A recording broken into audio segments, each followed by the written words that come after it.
Hey everyone, it's Hacks. Today I'm going to tell you some dark secrets about the Melee community because I think it's about time for people to hear them. Unlike most of my videos, today's video is not going to be addressed toward just the Melee community, but rather the esports community as a whole. That's because I value a safe future for everybody in esports, and I happen to know that the Melee community is currently engaging in a pattern of behavior that threatens not only itself, but the rest of the esports world as well. Unfortunately, I've watched my entire community be subjugated by this threat over the years, and it doesn't seem that anyone else sees what I see anymore. If they do, then they're either too paralyzed with fear to make an impact, or they lack the platform to do so. At first, I didn't want to give the esports world the red pill on what was going on within the Melee community. I saw that people were living happily in ignorance, and I didn't want to change that. But it seems that every year that goes by, the situation only gets worse. What drew the line for me was when I saw that the filmmaker Samox recently announced that he'd be releasing an edited version of the metagame documentary, which is set to air this weekend. I'm eventually going to explain why it should actually be illegal for this documentary to air, and why the Melee community needs to wake up to what's going on.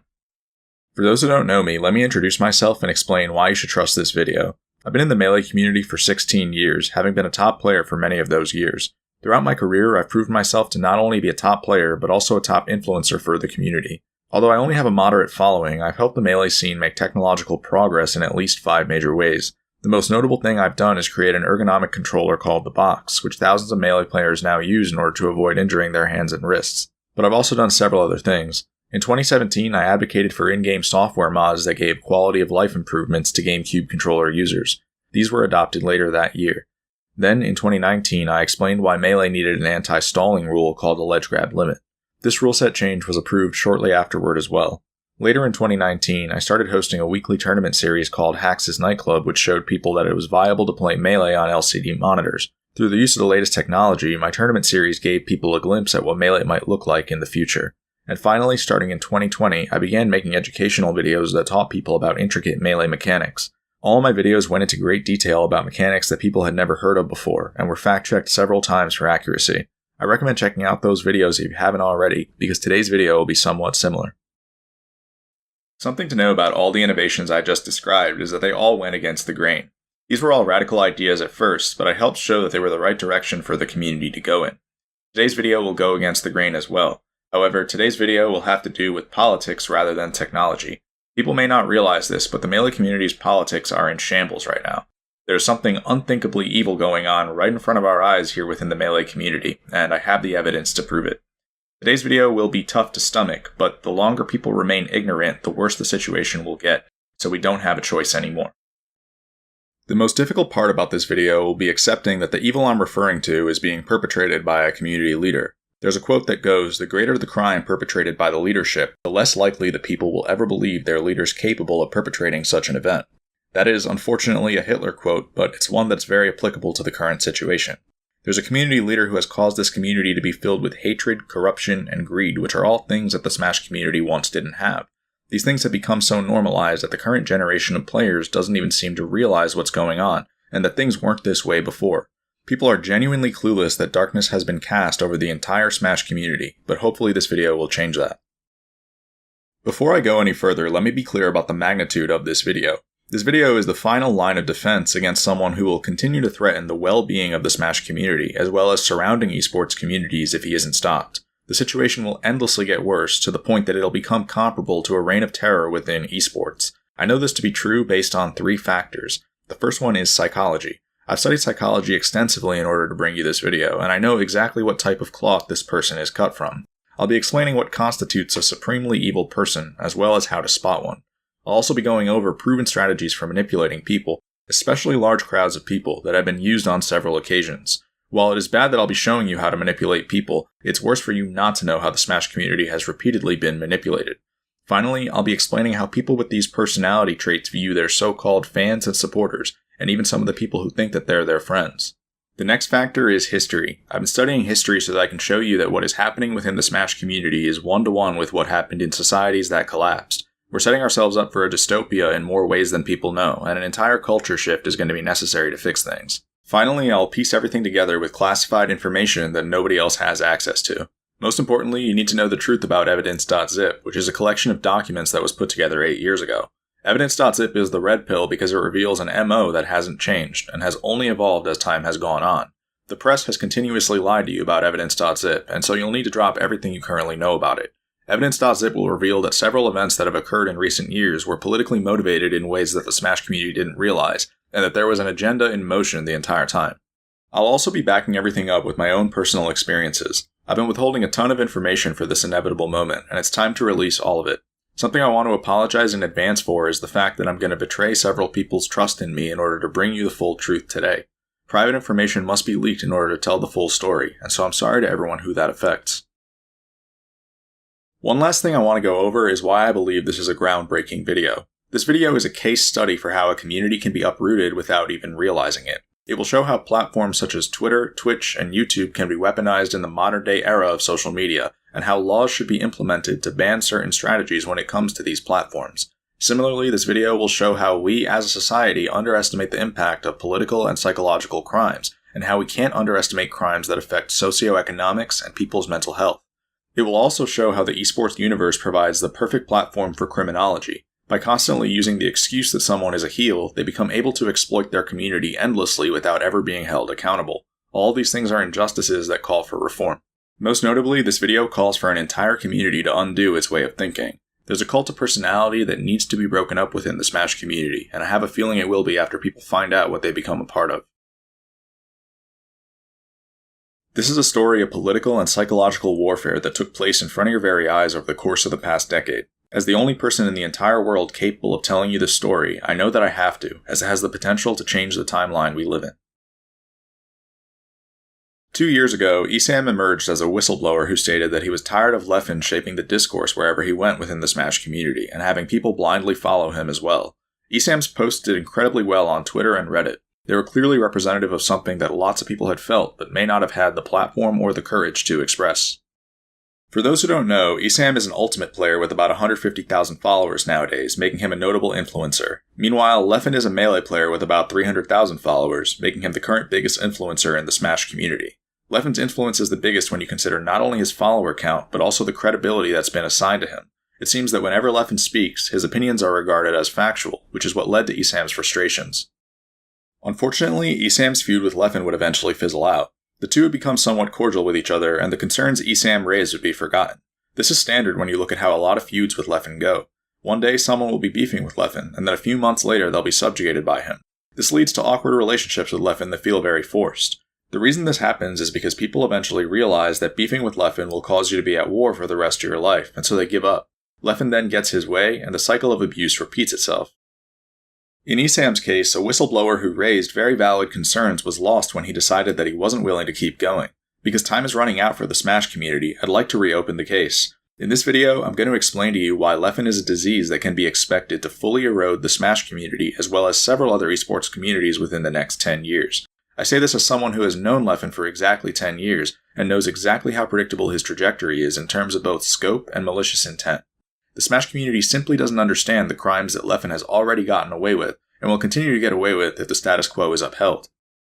If you've read up on why Leffen was banned back in 2013, then it should be obvious that there's something fishy going on within the Smash community. When Armada issued Leffen's ban back then, he described Leffen as a chronic liar with no credibility whatsoever, and he encouraged people to always assume that Leffen is lying when he speaks badly of other people. Yet, 6 years later, and Leffen was able to terrorize the Ultimate community with opinions that people treated as factual. In the Melee community, there's a similarly strange disconnect. On one hand, there's the widespread belief that Leffen is a former villain who emerged as a hero, yet on the other hand, Leffen has clearly instilled fear into the current generation of players. This fear is entirely warranted when you consider that Leffen randomly attacks people with small follower counts, even going as far as to ignore their requests to be left alone. There seems to be no one truly safe from Leffen's wrath anymore, and so it makes sense for people to be on their toes.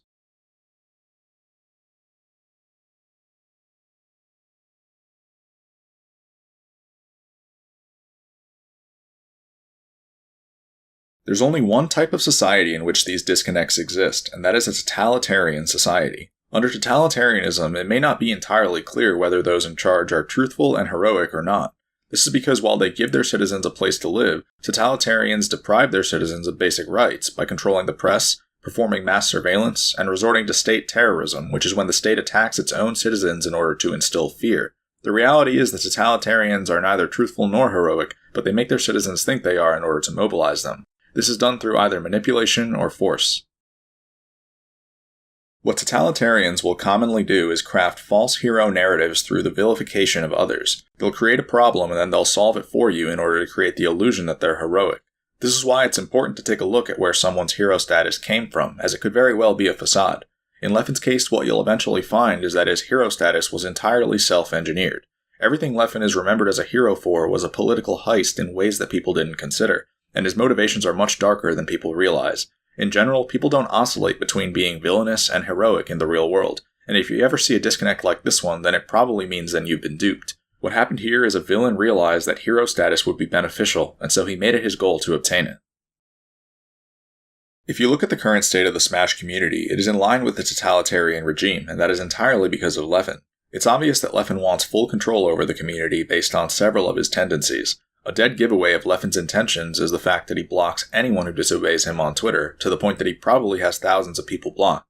This strategy isn't being used by some random person either. It's being used by the person with the highest follower count in the community. When you think about how dangerous this strategy can become over time, it should actually be illegal, and I'll explain why. The beauty of Twitter is that no matter how few followers you have, you can always make an impact. This is because when someone makes a bad tweet, you can always make a very visible reply to it, which is why you see low follower accounts ratioing high follower accounts all the time. When enough people reply negatively to a tweet, the tweet can end up looking terrible. To the person with the high follower account, the people replying are like pests in this case. They're practically latching onto the tweet with a hook shot, and when enough of them do this, it can have a huge impact. However, what the person with the high follower account can do in response is block every single person who dissents from their tweets. I call this strategy pest control. Over time, pest control has a damaging effect on the population because of the way crowd psychology works. Let's say that there are 10 Leffen supporters and 10 Leffen dissenters to begin with. All 20 of these people have an equal right to free speech, and so Leffen's tweets are met with equal discourse on both sides. As time goes on, Leffen makes it clear that he will block every single person he views as a pest. The first thing this does is it scatters the Leffen dissenters. They can no longer reply to Leffen's tweets, which causes them to lose their power in numbers. Because the dissenters' personal profiles are powerless on their own, the supporters are now at an unfair advantage. At this point, the dissenters can choose to do one of three things. The first thing they can do is keep tweeting on their personal profiles, which, like I just said, has no impact. This leads to the second thing they can do, which is give up and stop tweeting. It is highly likely for a dissenter to choose this option once they realize that they will most likely just get harassed if they keep tweeting from their personal profiles. Unfortunately, this leads to the third option. If a dissenter wants to remain involved in the conversation, then they only have one real option, and that is to turn to the dark side. By mutinying into a supporter, the dissenter is able to regain power in numbers and avoid social isolation. When you think about the effect pest control has on crowd psychology, it deserves to be illegal. It is a mass manipulation strategy that looks to encroach on people's free speech, and the only reason we didn't realize it earlier is because social media is still new to us. The reality is that by performing pest control, someone with a large following can filter out anyone who disagrees with them, and turn their social media account into a cult gathering. Pest control is nothing more than a censorship tool, and the fact that Leffen seems to have pioneered it speaks volumes.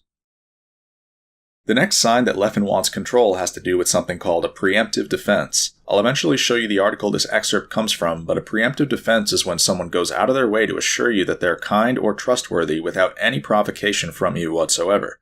Leffen happens to do this in his Twitch bio, where he states that he is honest to a fault. This is a preemptive defense that creates a false sense of trust between Leffen and his viewers, which he can then exploit. Another troubling statement in Leffen's bio is that he won't hesitate to ban trolls or idiots, which is nothing more than a delusion. In Leffen's mind, a troll or idiot is anyone who disagrees with him, which isn't normally what makes someone a troll or an idiot. The worst part is that Leffen even goes as far as to make the people he views as pests fill out unbanned forms if they want to return to his sanctuary. By forcing people to display obedience, Leffen is able to corrode the minds of the masses even further. These types of crowd psychology tactics have a dangerous effect over time, and are responsible for the disconnect I showed you earlier. Over the course of a few years, it is possible for someone using these tactics to go from being a pathological liar to being widely considered trustworthy. In addition to manipulating large crowds, Leffen also hunts down anyone who disagrees with him on practically anything. He's known to quote retweet people with microscopic followings as to embarrass them, and pressure them to delete tweets that speak negatively of him. It is rumored that he even name searches himself in order to find these people. In 2016, Leffen showed how ridiculously far he was willing to go to censor people when a content creator named Magic Scrumpy made a video called Nerfing Fox. The video didn't even necessarily imply that Fox needed nerfs, it just explained what they would theoretically look like if they happened. When Leffen saw that Magic Scrumpy had even suggested that Leffen's melee character was overpowered, he immediately began tweeting and streaming to turn his fanbase against Magic Scrumpy.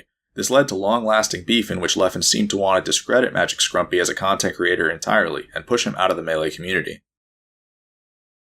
Yet another thing I've noticed about Leffen is his Discord screen name, which is 2 dashes. This gives him alphabetical priority over everyone else. In this private netplay server, for example, everyone uses their regular screen name, but Leffen uses a strategic one to make people aware that he's present. Similarly, if you've ever watched Summit's online melee events, then you've probably noticed that Leffen's always commentating from a TV screen that is front and center. It seems that no matter where you go these days, Leffen is always watching, and everybody knows it. He was right. Yeah, funny enough, yeah. I think the scariest thing was when I did the pivot forward smash, because I immediately thought, oh no, Leffen's doing commentary, he's gonna get mad at me.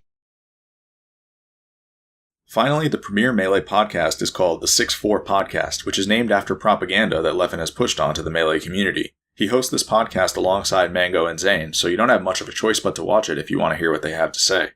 There's something fishy going on in the Melee community, and no one wants to talk about it. When you consider how ridiculous the lengths to which Leffen has gone to control community rhetoric are, it truly feels like a surveillance program. All of this happened gradually, but surely enough, it happened. The fact that not many people noticed it happening shouldn't surprise you either, when you consider that it's standard for totalitarianism to creep up on you. As the author Pat Miller explained in the book Willfully Ignorant, the best way to take control over a people and control them utterly is to take a little of their freedom at a time, to erode rights by 1,000 tiny and almost imperceptible reductions. In this way, the people will not see those rights and freedoms being removed until past the point at which these changes cannot be reversed. This quote describes exactly what happened to the Melee community.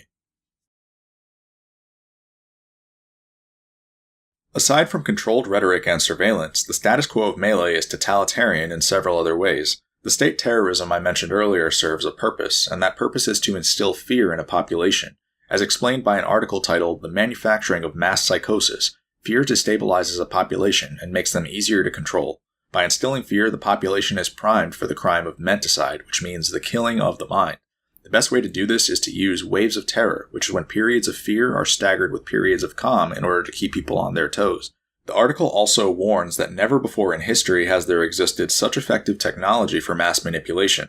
Nowadays, social media allows people to quickly censor the flow of unwanted information. The same people who instilled fear can then offer a return to normalcy through a never-ending stream of propaganda. However, this comes at the expense of people's freedom.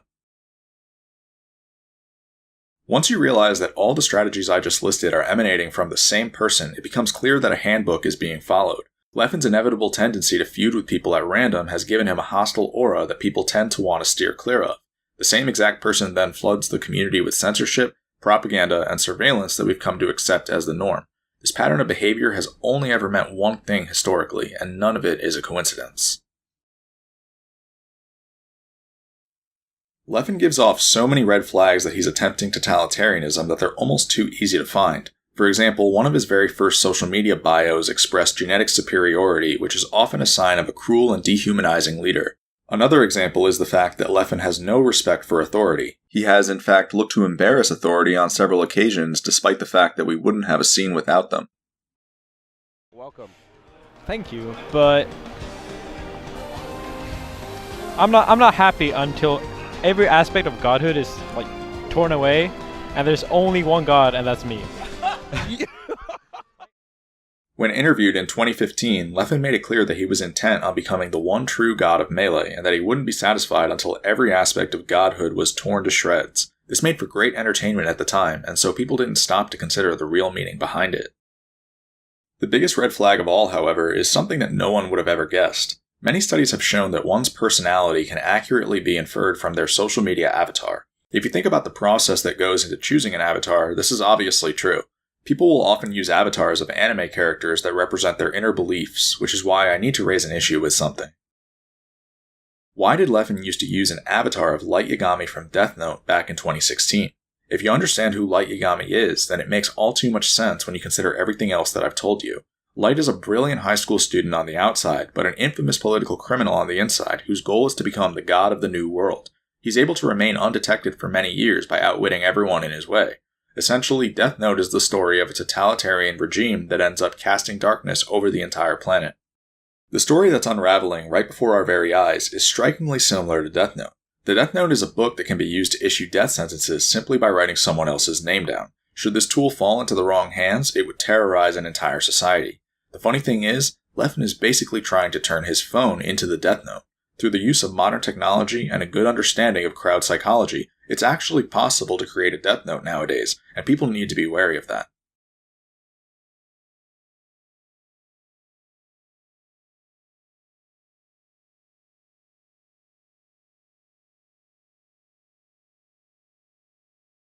If you look at the avatars and professional photos that Leffen has used over the years, there's something in common with many of them. They're pitch black. Pitch black in terms of not only color, but tone as well. He has used avatars of demonic characters and pictures of himself grinning deviously, facing away from the camera while wearing a long black trench coat, being covered in shadows, etc. The Smash community lets Leffen play this off as though it's a villain persona, but what they fail to realize is that this all started long before Leffen was anyone relevant in the scene. Ever since Leffen's very first Smash Boards avatar, he has presented himself this way. You might be wondering why all of these troubling signs seem to be coming from the same person, so I'll give you the clinical explanation. In psychology, there is a concept called the dark triad that consists of 3 antisocial personality traits: narcissism, psychopathy, and Machiavellianism. These traits are strictly malevolent and can be thought of as the very definition of evil itself. They are what compel people to commit crimes, and they're bound to result in social distress and severe problems for an organization, especially if the dark triad is given a leadership position. This is because dark triads are ruthless manipulators who will claw their way to the top at anyone's expense. They're also interpersonally skilled, which means that while they themselves are cold, dark triads are good at understanding other people's emotions and thought processes. The next thing to know is that Leffen is technically not a dark triad, but a dark tetrad. The dark tetrad is a slightly modified form of the triad that doesn't get talked about as much. The difference is that it adds sadism to the list. Sadism refers to the tendency to derive pleasure from inflicting pain, suffering, or humiliation onto others. Not all dark triads are sadists, but Leffen certainly is. This is obvious based on his fake yawns and patronizing pats on the back, as well as the way he conducts himself online on a regular basis. In 2012, Leffen openly confessed to sadism when he stated that he acts like a douche on the internet because he enjoys seeing other people rage, and that doing so colors these empty words. So, how do I know that Leffen isn't just a sadist, but a dark triad as well? There are a lot of ways to tell. For one, the dark triad is the motivating factor behind the totalitarian behavior I described earlier. There's also the fact that studies have shown that trolling and debating issues when posting online signal not only sadism, but also the dark triad. Leffen constantly engages in both of these activities. The correlation skyrockets with trolling in particular, which is what Leffen was originally known for. Part of what this video will do is blow the doors open on the fact that this isn't just a villain persona, but who Leffen really is, and so you'll need to understand the dark triad. The Smash community needs to hear this information, because at this rate, it'll continue to funnel resources into Leffen, and so people need to know who they're supporting. As I said earlier, the dark triad consists of 3 traits: narcissism, psychopathy, and Machiavellianism. Although these traits are often depicted as a triangle, it is more accurate to depict them as a Venn diagram, since they all have overlapping qualities. Furthermore, having even one of these traits makes it much more likely to have the rest.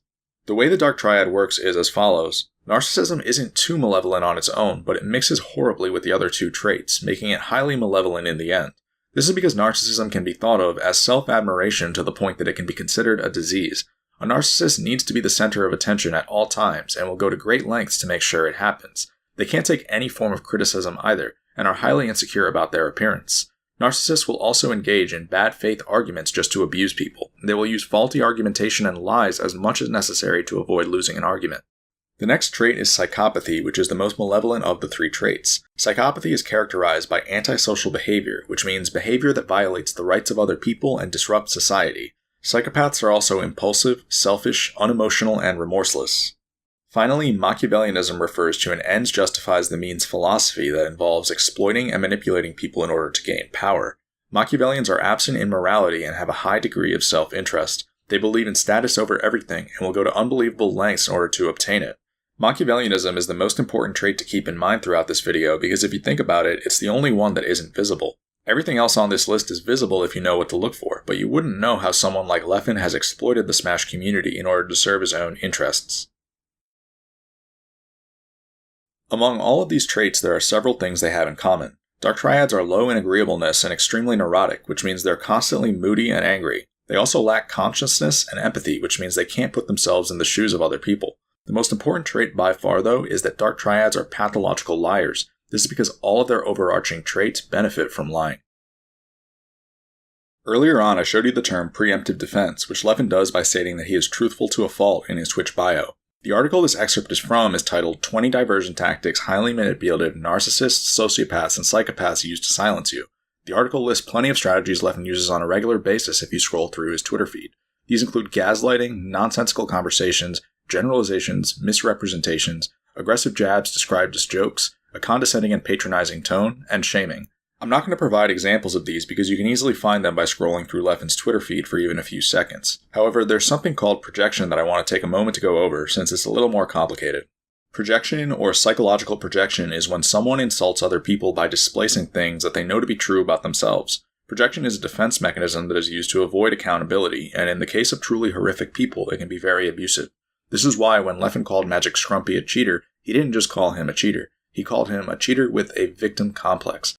It's also why Leffen told Esam that he only cares about things that benefit him, why he called Hungrybox a sociopath, and why he's referred to me as his stalker. Every single one of these tweets needs to be interpreted in the reverse direction because they're all projections, and once you understand that, it becomes clear how wicked of a person Leffen really is. The problem is that not everyone is familiar with projection, and so people actually side with Leffen when he says these things. As you can see, the signs that Leffen is a dark triad have been right in front of us the entire time. Now that you're viewing things from this perspective, I'll show you some examples of each of the 3 dark triad traits, starting with Machiavellianism.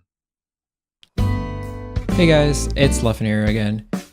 I forgot to mention that I'm going to be doing a charity stream this Friday. It's going to be for RAIN, which is the biggest anti-sexual violence charity in the United States. The video you're watching is blatantly insincere just based on the way Leffen raises his voice. He's speaking in a high-pitched voice because he knows that he needs to appear friendly and charitable in this moment, and he doesn't actually feel those emotions. We can't forget that this is the same person who was once banned for being a chronic liar with a manipulative personality, and that this slip-up isn't merely a coincidence. Moving on to narcissism, take a look at this post Leffen made in 2011. Someone had listed a bunch of Melee sets they recommended watching, and they just so happened to sort Leffen's sets individually rather than grouping them. Leffen then commented that he liked how the way the sets were sorted placed more emphasis on himself, which is an extremely narcissistic comment to make. Additionally, Leffen refers to himself as an icon in his Twitter bio and has several heavily edited photos of himself that uphold that belief.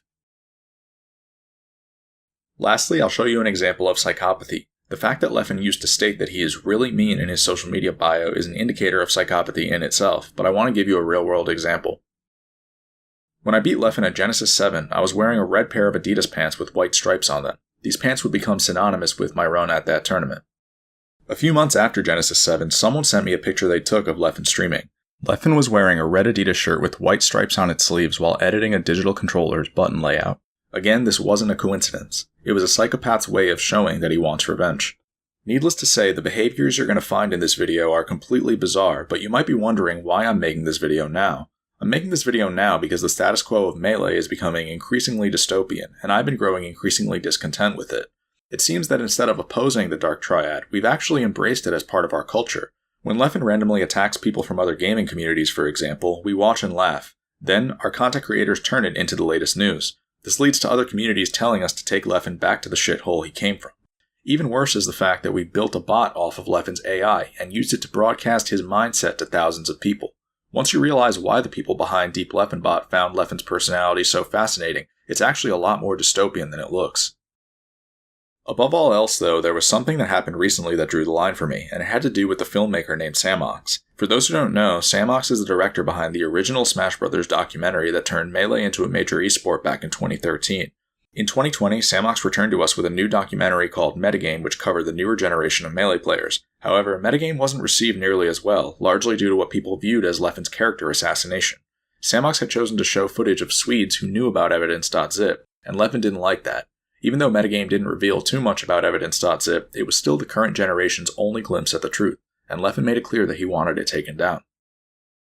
At first, Leffen complimented the first few episodes of Metagame for how incredible they were, but when the episodes that talked about Evidence.zip aired the next day, everything changed. Leffen frantically began to tweet about Metagame every several minutes. His tweets suggested that Evidence.zip was a conspiracy, and that Metagame was a terrible documentary for assassinating his character. Leffen tweeted so frequently that he seemingly went insane. He just went on and on and on, and it felt like there was no end. The next terms I'm going to introduce are called narcissistic injury and narcissistic rage. Narcissistic injury occurs when a narcissist perceives something as a serious threat to their self-esteem. It will happen if the narcissist feels that their true self has been revealed, and that people have caught on to their hidden behaviors and motivations. This triggers narcissistic rage, which when a narcissist goes insane and becomes extremely violent. Narcissistic rage happens at the end of Death Note when the police force finally close in on Light Yagami, the mastermind behind years of political crimes that terrorized the world. After realizing that he's been caught, Light begins to laugh like a maniac and contort his body in strange ways while the police force watch in awe. そうだ。僕がキラだ。 In real life, the way narcissistic rage works is it has two phases. The first phase is an angry outburst, and the second phase is a self-aimed wrath. This means that the narcissist will actually degrade themselves as to suggest that the way they've been insulted is preposterous. Leffen did this toward the very end of his rage when he tweeted a picture of his face edited onto a Dementor, which is a creature from Harry Potter that drains peace, hope, and happiness from the world around it. Although people saw this tweet as sarcastic, it was actually a lot more telling than they realized. The way Leffen responded to Metagame rallied the community in back of him, which put extreme pressure on Samox. Just a few hours after these episodes aired, Samox had already been forced to issue an apology statement assuring people that re-releases of Metagame would be censored to remove all Evidence.zip footage. Many people called this out as revisionist history, but their voices were ultimately drowned out. The problem with this entire situation is that if you think about it, Samox was screwed ever since the moment he decided to cover Leffen at all. This is because Samox could have gone in one of two directions with Metagame. The first one was to tell the truth, which is what he did. Samox is a professional filmmaker who's probably never not told the truth in his career, and so he approached the situation the same way as usual. But what Samox didn't know is that he was catering to an audience that had never heard the truth about Leffen before, and couldn't believe the truth when they heard it. This caused Samox to break his obligations as a filmmaker by agreeing to censor the truth. On April 24th, Samox doubled down by announcing that he'd be returning in June with a new episode of Metagame that would focus on Leffen, as well as new interview footage. In other words, propaganda. This announcement is the pinnacle of how dystopian the Melee community has become. Rather than hear the truth, we would prefer to rewrite history in a way that glorifies people who don't deserve it. It's gotten to the point that we'll ostracize filmmakers who try to do the right thing for us, and make them come crawling back to us with propaganda in order to redeem themselves.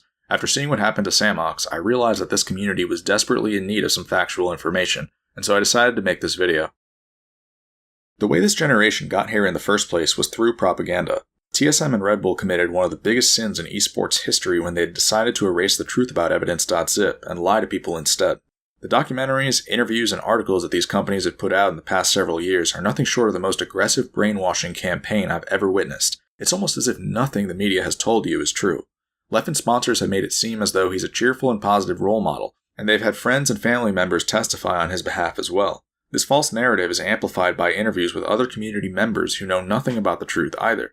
Red Bull even titled their documentary series Evidence.zip and portrayed Leffen's ban as a hero story, as if he was a phoenix rising from the ashes. It gets worse when you consider that Leffen surely influenced the narrative of these documentaries and had final say over all of them. Now, we're somehow at the point where I'm the last one left in Smash who knows the truth.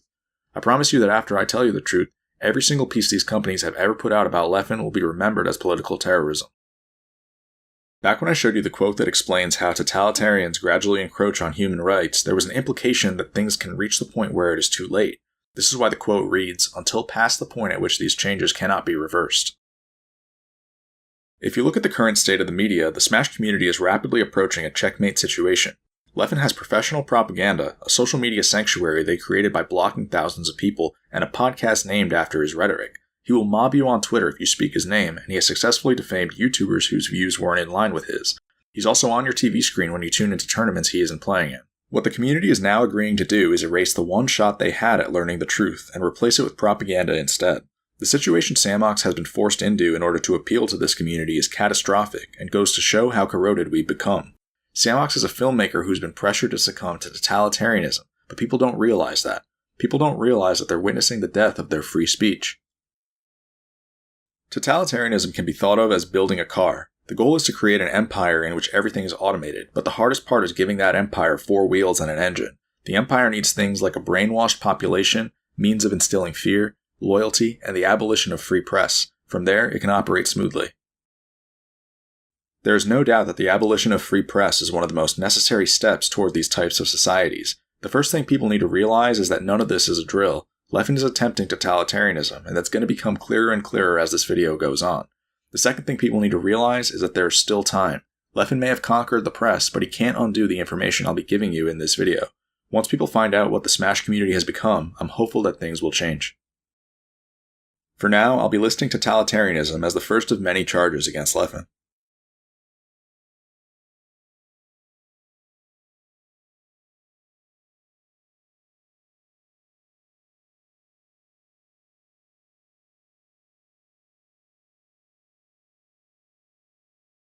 I'm now going to tell you the true story behind Evidence.zip. I'm violating multiple people's privacy by doing this, but there's no other choice. 10 years ago, I made a thread on Smash boards that advocated for a ledge grab limit being added to the Melee rule set. I knew this rule needed to be implemented for a lot of reasons, but at the time, people didn't realize that. I assured people that one day they'd realize that I wasn't kidding. The same day I made my thread, a user named Leffen went well out of his way to destroy it. Leffen and I didn't even know each other, but he came across as incredibly angry and determined to undermine my credibility. He insulted me many times and told me that I was a moron for thinking that camping the ledge is broken. 8 years later, Leffen would be begging tournament organizers to implement a ledge grab limit because of how broken camping the ledge is, according to his own words. Players like HBox and Mewtwo had shown that ledge camping needed to be banned by then, and so Leffen was now in agreement with what I'd been saying since 2011. Luckily for Leffen, I was working on a YouTube video about ledge camping around that same time. My video went in depth about why a ledge grab limit was needed, and would end up convincing the community that I was right all along. Leffen had no choice but to endorse my video at that point, but you can see how even then, he did so in a reluctant tone. The problem with today's situation is that when Leffen throws a narcissistic tantrum like the one he threw in 2011, thousands of people will actually listen to him. Back then, this wasn't as much of an issue, but it was still a huge one. As time went on, Leffen would destroy many of my threads even though I'd never done anything to him, and it began to intrude on my free speech pretty severely. In February 2012, I'd had enough, and so I condemned Leffen in a post that told him to never use my name again. I also let him know that he was a menace who would inevitably cause the community problems in the future. After I made my post, Leffen's harassment didn't just get worse, it turned into stalking. I couldn't really go anywhere on the boards without Leffen being there, and it began to affect me a lot as a teenager. Smashboards was the only form of social media back then, and so this reached the point of me not wanting to sign onto social media at all. By early 2013, things had gotten to the point where I knew that Leffen needed to be banned from the community, and so I reached out to Armada. What Armada told me in response caught me by surprise. Armada told me that there was already a team of Swedes working to ban Leffen, and that I was welcome to join them. This is how I became involved with Evidence.zip. When Armada declared Leffen's ban official on February 9, 2013, he published some but not all of Evidence.zip. This is because Evidence.zip consisted of two parts, public forum posts and private testimonies. What you're looking at is the folder that was originally distributed to the public, which contained the forum posts. I'm the one who compiled the document with Leffen's Smashboards forum posts, which is why some people think I created Evidence.zip. I didn't necessarily create Evidence.zip, because other than that, I was just another person who testified. However, it is true that I bridged the gap between Sweden and North America. The private testimonies within Evidence.zip were never released due to their private nature. I'm going to betray several of my friends by showing them to you, because the world needs to see them. Evidence.zip consisted of 3 Swedish players, 3 Swedish TOs, and 3 American players. One of the American players and all 3 of the Swedish players are what we'll call prospects. These were people who felt that Leffen had made it his goal to remove them from the Smash community. I just so happened to be the sole American prospect. Other than that, there were 5 more people who felt that what they witnessed was more than enough to warrant banning Leffen. Armada was one of those 5 people. There's also a 10th document titled Letter to Genesis 3 Staff that was written by the Swedes collectively. Genesis 3 was originally supposed to happen in summer 2013, hence the title of the letter. There's only one document I can't show you, and that is the 3rd Swedish Smasher's testimony. There are reasons I can't get into this testimony, so I'll be skipping it. Other than that, I'll be showing you excerpts from each of these testimonies.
After reading these testimonies, it should be clear why I've been telling you that this community will be destroyed in another 10 years. We've been on a time bomb this entire time, and the press has done nothing but cover it up. Several of the people who testified for Evidence.zip were able to predict that Leffen had the potential to fully erode the Smash community, even internationally, if he wasn't banned. That was 8 years ago. The fact that I can look at the state of Smash in 2021 and reasonably compare it to totalitarianism means that the prophecy has become all too real. Throughout his career, Leffen has lied about the origins of Evidence.zip. Clearly, it wasn't the conspiracy he wants you to believe it was. Evidence.zip was a collective warning that Leffen is a dark tetrad with the potential to fully erode the Smash community, and the fact that this was kept hidden from people is nothing short of a travesty. An especially important quote from Evidence.zip that I want to highlight is one from Armada's testimony. This is the quote that states, "At one point, Leffen basically told me and another Swedish smasher that he thinks humans shouldn't show as much respect toward each other as they do most of the time." This quote reveals that Leffen is not only a Machiavellian, but high on the Machiavellian scale, meaning he believes that empathy is naive and that deception is necessary in order to get ahead. Essentially, high Machs view people as chess pieces that can and should be used in order to serve one's self-interests. I'm pointing this out because, as I told you earlier, Machiavellianism is the most important dark triad trait to keep in mind. It is the trait that will cause us to have to go back and reinvestigate several of the things that Leffen has done in order to determine how they may have been politically motivated. As you'll eventually find out, you should never underestimate the degree of bad faith and pathological lying that high Machs such as Leffen will utilize. Another important aspect of Evidence.zip is that it reveals Leffen's MO. From an early age, Leffen showed that he would latch onto prospects who he'd choose on a whim, then hunt them down until their careers were over. He would go to any lengths necessary to defraud these prospects, using strategies such as blackmail, gaslighting, and rumor spreading in order to ruin them. At first, these prospects seemed to be limited to those with physical or mental handicaps, but as time went on, Leffen began to target people for political reasons as well. I know this because I was the first person he chose for these purposes.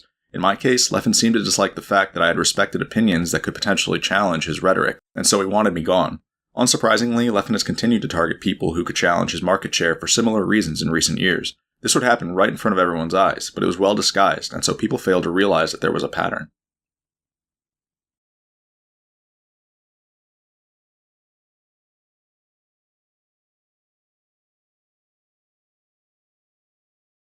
You should also know about what happened directly after Evidence.zip, because the press has lied to you about that too. Directly after Leffen was banned, he made it clear that Evidence.zip was a conspiracy and that he'd been wronged. He even said that he wanted to leave his past behind and cut ties with the Smash community. But on March 21st, 2013, Leffen had a change of heart.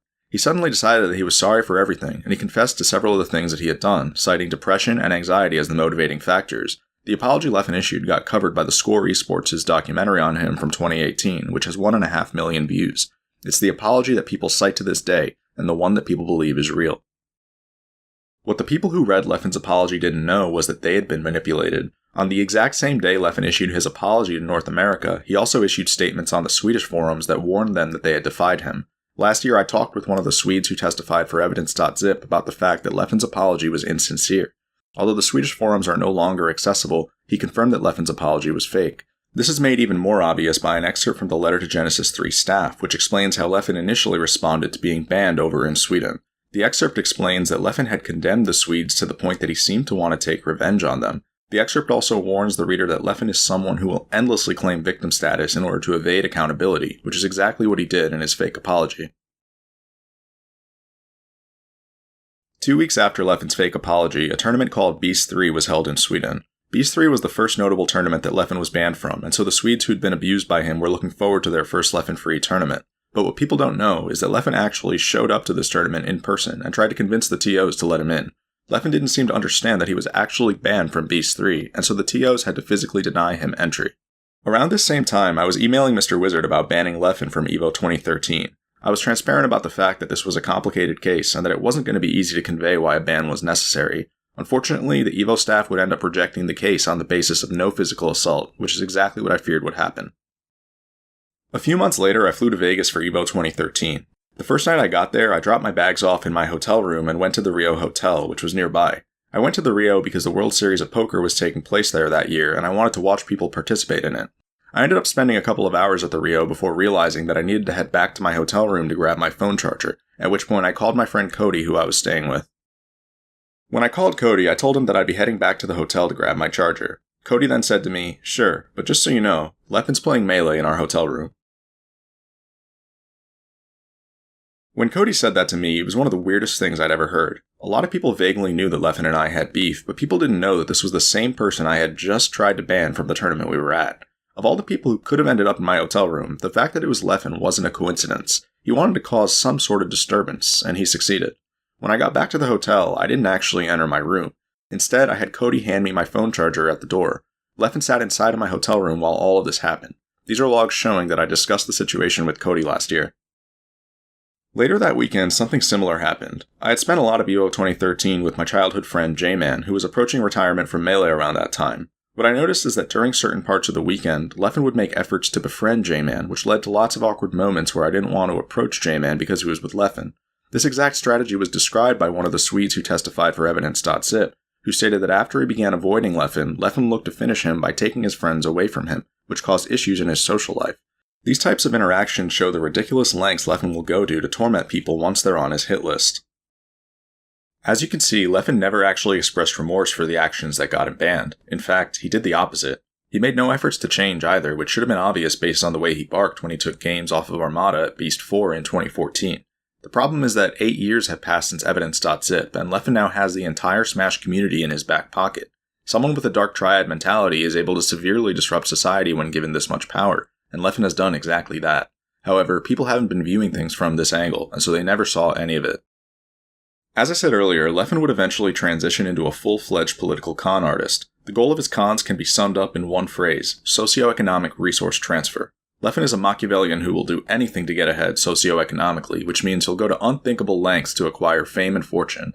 Between these two things, fame is Leffen's priority. He wants people to be controlled and underneath him so that he can continue to broaden his influence. I'll be showing you how Leffen has exploited the Smash community many times in order to achieve this. Another term you should be familiar with is socioeconomic resource drain. This term is appropriate because it describes the fact that Leffen often targets people such as myself who he views as political adversaries. Leffen's goal here is to drain his adversaries socioeconomically in order to further secure his position. This is a standard strategy for achieving totalitarianism. In Nazi Germany, for example, Hitler purged a large group within the Nazi Party in 1934. He viewed the people within this group as potential threats to his ascent, and so he needed them gone. Surely enough, this scheme was instrumental in Hitler's rise. Finally, social parasite is the term we'll use to describe someone who resorts to either of these strategies. In Smash, or any community for that matter, it's an unspoken rule that your success shouldn't come at the expense of others. Social parasites like Leffen don't believe in this mentality, and so they'll gladly exploit their community and their fellow competitors in order to ascend. Unfortunately, this opens the door for all sorts of immoral ways of getting ahead that people wouldn't normally consider, which have largely contributed to where Leffen is today.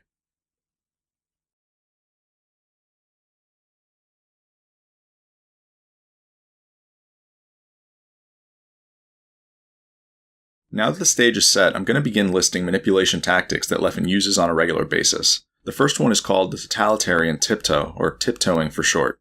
Tiptoeing is used to get large groups of people to agree to terms that they would normally reject. This is the term that describes Leffen's gradual encroachment of free speech that I talked about earlier. As the Pat Miller quote explained, the best way to take control over a people and control them utterly is to take a little of their freedom at a time, to erode rights by 1,000 tiny and almost imperceptible reductions. In this way, the people will not see those rights and freedoms being removed until past the point at which these changes cannot be reversed.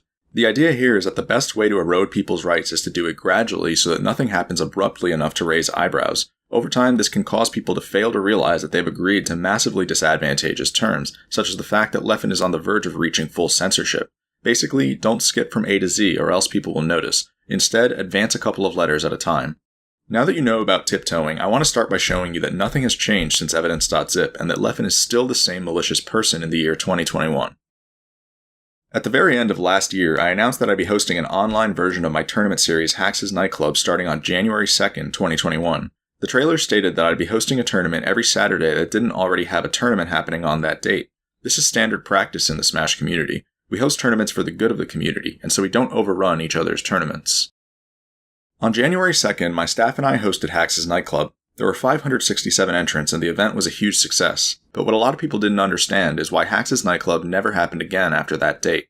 The real reason is very complicated. On January 3rd, the day after I hosted Hax's Nightclub, Leffen announced that he'd be starting up a weekly tournament series called Levo. To enter Levo, people would have to subscribe to Leffen on Twitch. Levo was going to happen every Saturday, which normally would have meant that it was overrunning Hax's Nightclub. The catch, though, is that Levo was a European event, and so no one batted an eye. Not even my staff saw what Leffen had just done, but I knew precisely what this meant. Leffen was tiptoeing, and he would soon look to overrun Hax's nightclub entirely. If Leffen had announced the North American event on Saturdays, it would have raised too many eyebrows, so what he needed to do instead was take baby steps. Within a few weeks, he was inevitably going to expand Levo to North America. Once I saw this, I knew exactly what I needed to do. I was going to trade my entire tournament series to mount my case against Leffen, and so I shut down Hax's nightclub. The interesting thing, though, is that nobody knew there wasn't going to be another event. Not even my own staff knew the truth. I'd begun to lie to everybody by telling them that the next event would be on January 23rd. I even announced this in the Hax's nightclub Discord server. The reason I announced January 23rd as the next date was because there were upcoming tournaments on the next 2 weekends, and so if I was actually going to host another event, then I would have had to schedule around them. But I was only looking for one thing here, and that was to make Leffen take the next step on January 23rd. I would then be able to show this to people later. The tournament that happened the week after my event was called Galint. I ran fake ads at Galint because I needed to be absolutely sure that Leffen would see them. The ads said that the next Hax's nightclub would fall on January 23rd. Then, on January 14th, the inevitable happened when Leffen announced that the Levo he'd be hosting on January 23rd would have a North American bracket. Because of how inconspicuously Leffen slipped this in, no one even noticed that he had just overrun another tournament. January 23rd is also when Leffen would start calling it Saturday Night Levo, which is a direct shot at Hax's nightclub. Before I go any further, let me explain why this is so significant. Leffen wanted to overrun my tournament in order to weaken his longtime adversary. However, he knew that if his original announcement on January 3rd said that he'd be hosting a North American tournament on Saturdays, people would have brought up the fact that the East Coast had just gotten a major tournament series, and that he was blatantly overrunning it. So instead, Leffen started by hosting an EU-only tournament. Then, 2 weeks later, he slipped in an announcement that he'd be adding a North American bracket. This allowed Leffen to overrun Hax's nightclub without anyone noticing. The steps Leffen took reveal a high degree of Machiavellianism. Not only does this show that Leffen has the capacity to manipulate the community, but it also shows complete disregard for the community. Whereas Hax's nightclub was a free event, Levo requires you to sub to Leffen on Twitch, which means Leffen was willing to take a free event away from the community. This also shows the capacity for resource transfer, resource drain, and socially parasitic behavior. Leffen's con may have been directed at me, but he was willing to exploit the community in order to execute it. One of the reasons I shut down Hax's nightclub completely was because I wanted to see how Leffen would lie to people afterward. This would end up happening a month later. On February 27th and 28th, there was going to be a major European event called The Upset. The Upset was being held by Poilon, a company that had recently gotten into Smash. The Upset singles bracket was going to take place on Sunday, February 28th, while Leffen would host Levo on Saturday the 27th. A few days before that weekend, Leffen's narcissism kicked into full gear. He started criticizing the Upset for starting its Sunday bracket at 11 a.m., as this would make it difficult for him to host Levo, then sleep, and enter the Upset the next day. He started to make lots of other criticisms as well. Things got to the point that the Upset's head TO had to step in and tell Leffen to stop shitting on his team's hard work, and that no one was forcing Leffen to enter the Upset. The TO also accused Leffen of overrunning his event, since it would have been common courtesy for Leffen to not host Levo at all that week so that the first day of the Upset could do better. Leffen then flat out lied to the TO's face by acting as though he cares about not conflicting with other events. We know that this is a lie because Leffen actually created Levo with the intention of overrunning Hax's nightclub. These types of cons can go a long way. Levo would go on to become the official qualifier for Summit's online events, whereas it's entirely possible that Hax's nightclub would have received this partnership if not for Levo overrunning it. Like I said though, I was willing to trade my tournament series so that I could show you this. The moment I saw Leffen's announcement on January 3rd, I knew that I had the opportunity to catch him in a string of lies.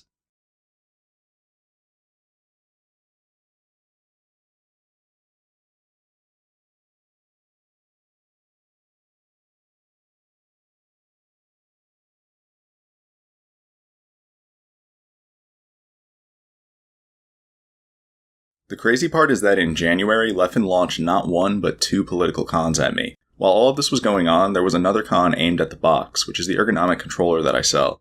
The con began on January 5th when Leffen tweeted that he'd be live streaming a review of a box he just got in the mail. This was yet another tiptoe. Just like when Leffen tiptoed by announcing Levo, he was now tiptoeing once again. To show you how obvious it is that this was a tiptoe, consider this Instagram post that Leffen made in 2017 in which he claimed he'd be showcasing notched GameCube controllers. Leffen then posted his so-called notch showcase to YouTube and started to say things like these within the first few minutes. Alright, so first off, one common thing that people say is like, oh, the fact that the box or the hitbox controller, so digital input, gives you perfect wave dashes isn't a big deal. You can just notch your controller to get perfect wave dashes. This even with notches, this literally never happens.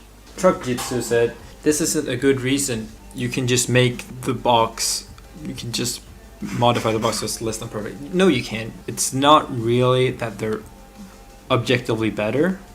It's that it's 100% consistent. It's perfect. It's far more important to be 100% consistent than 100% perfect in Melee. And that's the inherent problem with having digital input. You play outside of the rules. Leffen's notch showcase wasn't even about notches. It was a video intended to convince you that the box needed to be banned. The only reason Leffen used a different title was to trick people into watching the video. This is why when you see Leffen claiming that he'll be reviewing the box 4 years later, he's obviously being deceptive here as well.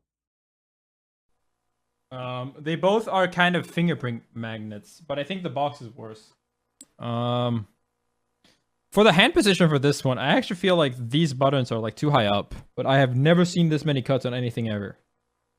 It has a billion small cuts. Within the first few minutes of Leffen's review, it becomes pretty obvious that he's tricked people into watching a stream of him ripping into the box the entire time. I don't actually care about the comments you heard him making just now, but the comments that came afterward are the ones that would end up causing huge problems. For me, I might actually swap so that this button is Z, so I can grab like this, and so that I can L cancel with R. Because I think L canceling with R is better than with light. A lot of people will not agree with me, but I am very sure about it. Leffen had begun to spout factually incorrect information about L canceling in Melee. He was then using that information to tell people that the box is designed incorrectly and that 2 of its button locations should be swapped. To show you what I mean, here's a diagram of the box's button layout. The 8 buttons being highlighted in blue are called home row buttons because they're the ones that you rest your fingers on. As you can see, the Z button is on the home row. This is a crucial design decision that Leffen was contesting by telling people that Z should be swapped with R. The reason you heard him give for this is that digital L cancels, which are performed with L or R, are allegedly better than analog L cancels, which are performed by lightly pressing L or R or pressing Z. Therefore, there should be a digital L cancel button on the home row, according to Leffen. As the person who spent 4 years designing this controller, I'm going to explain in detail why Leffen's button layout should never be used. The first thing to know is that Leffen is incorrect in telling you that digital L cancels are better than analog L cancels. It's actually the other way around. I ended up having to make a YouTube video about this in February because of how much misinformation Leffen would end up spreading. There have also been other YouTube videos about why you should analog L cancel, such as the one Mike Hayes made a few years ago. Since I don't expect everyone to have seen these videos, I'll give you a brief rundown of why analog L cancels are better. Analog L canceling is better than digital L canceling because it doesn't force you to pair your L cancel input with a tech input. Even without much of an understanding of Melee, it already isn't hard to tell why analog L canceling is better. It's rarely ever best to tech at the exact same time you L cancel, and even if you wanted that, you could just manually input a tech. The first reason it's better to separate your L cancels and techs is because it increases your L cancel window. This is because when your character enters hit lag, you can input an L cancel just fine, but a tech input will actually cause a tech lockout. Meaning, if Fox presses L during hit lag in this situation, it'll become impossible for him to tech the shine that he gets hit with, and so he shouldn't do so. What Fox should do instead is analog L cancel by pressing Z during hit lag, then input a tech afterward. This lets Fox take advantage of perfectly good hit lag frames for his L cancel input. The second reason you should separate your L cancels and techs is because it increases your tech window as well. This is because if you digital L cancel, then you have to press L or R by the first landing lag frame at the latest, otherwise you won't L cancel. However, if you analog L cancel, then you become able to tech after the first landing lag frame. Since you often don't get punished until several frames after you land, this means you increase your tech window. The explanation I just gave can be visualized with this graph, which shows that analog L cancels let you take advantage of hit lag frames for L canceling without locking yourself out of tech, and landing lag frames for teching. This will always result in equal or bigger windows for both of these techniques. The reason this is significant is because Leffen had begun to tell people that his layout had the better L canceling method on its home row, which was false. The default layout has the better L canceling method. Additionally, there are several other reasons for why you should never use Leffen's layout. For one, the only actual benefit his layout gives is that it puts wave dashing on the home row, but this is practically cancelled out by the fact that grab isn't on the home row. Then there's the fact that wave dashing out of light shield is unviable with Leffen's layout. This is because if you're holding the light shield button down with your ring finger on his layout, then you have to pick your ring finger back up in order to wave dash. I tested Leffen's layout a bunch and found that you lose about 5 frames whenever you do this, which isn't an option in a real match. Believe it or not, those aren't even the most egregious things about Leffen's layout. The worst thing about Leffen's layout is that it creates two unergonomic motions, which defeats the entire purpose of the box in the first place. The first one is analog L canceling, and the second one is jump cancelled shine followed by wave dash, which is a common motion for Fox and Falco.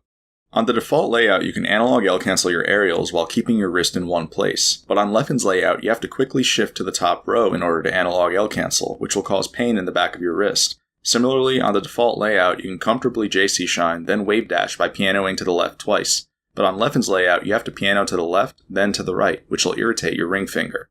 This will happen because the middle and ring fingers are the only fingers that don't have their own independent muscles, which is why it's difficult to move them without moving some of your other fingers. It's bad practice for a button layout to make these fingers work against each other when they need to work with each other on a biological level.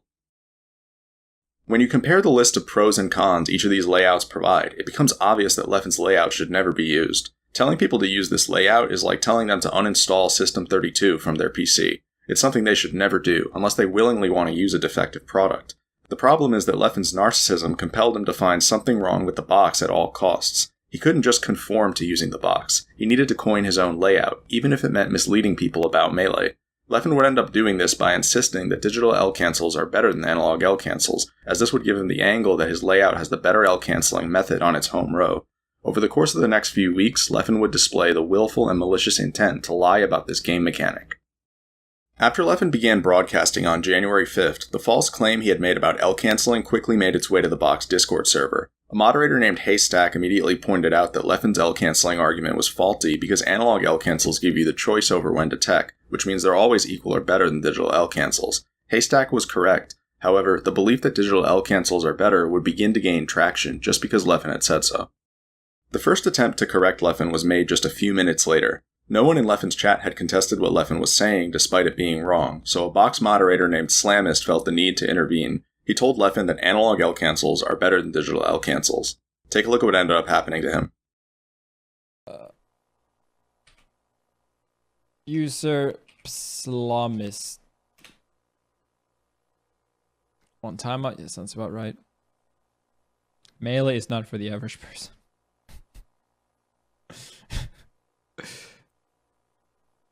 Light press, hard press? Yeah, I mean, this guy's just full of shit.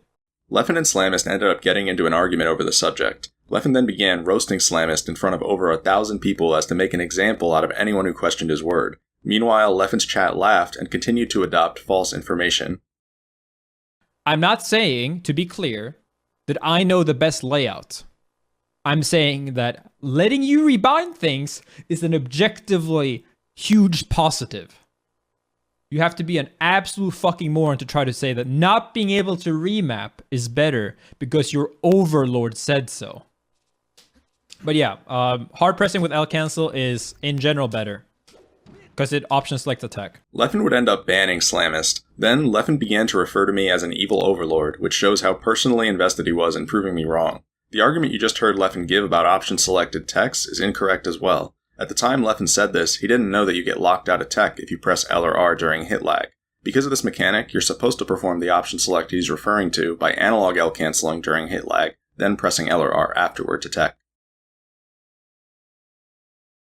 6 hours later, Leffen was still spreading the same misinformation. See the tech? That shows that this man is a wise man that uses hard press to L cancel. Probably means he's on a GameCube controller too.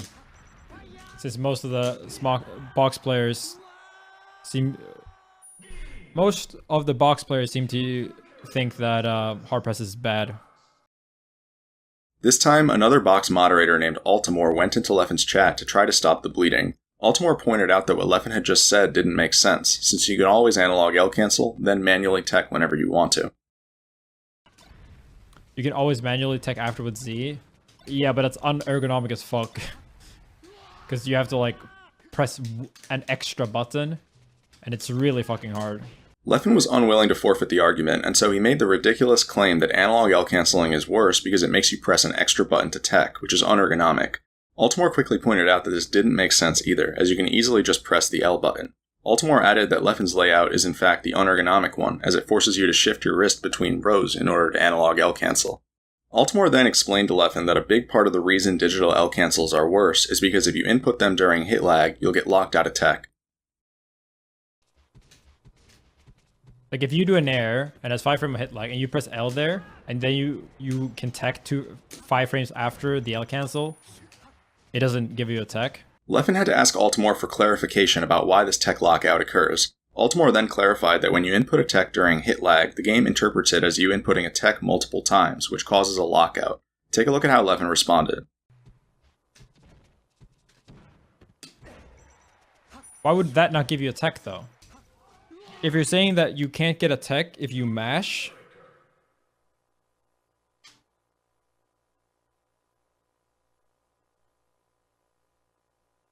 can't mash tech. Leffen's response revealed that he didn't know one of the most basic rules of teching, which is that you'll get locked out of tech if you mash the input. Another person in Leffen's chat even intervened to correct him about this detail. At this point, Leffen absolutely needs to forfeit the argument. He flat out doesn't know what he's talking about and needs to educate himself on several mechanics before continuing. Any normal person would realize that they're in the wrong by now, but take a look at what Leffen does instead.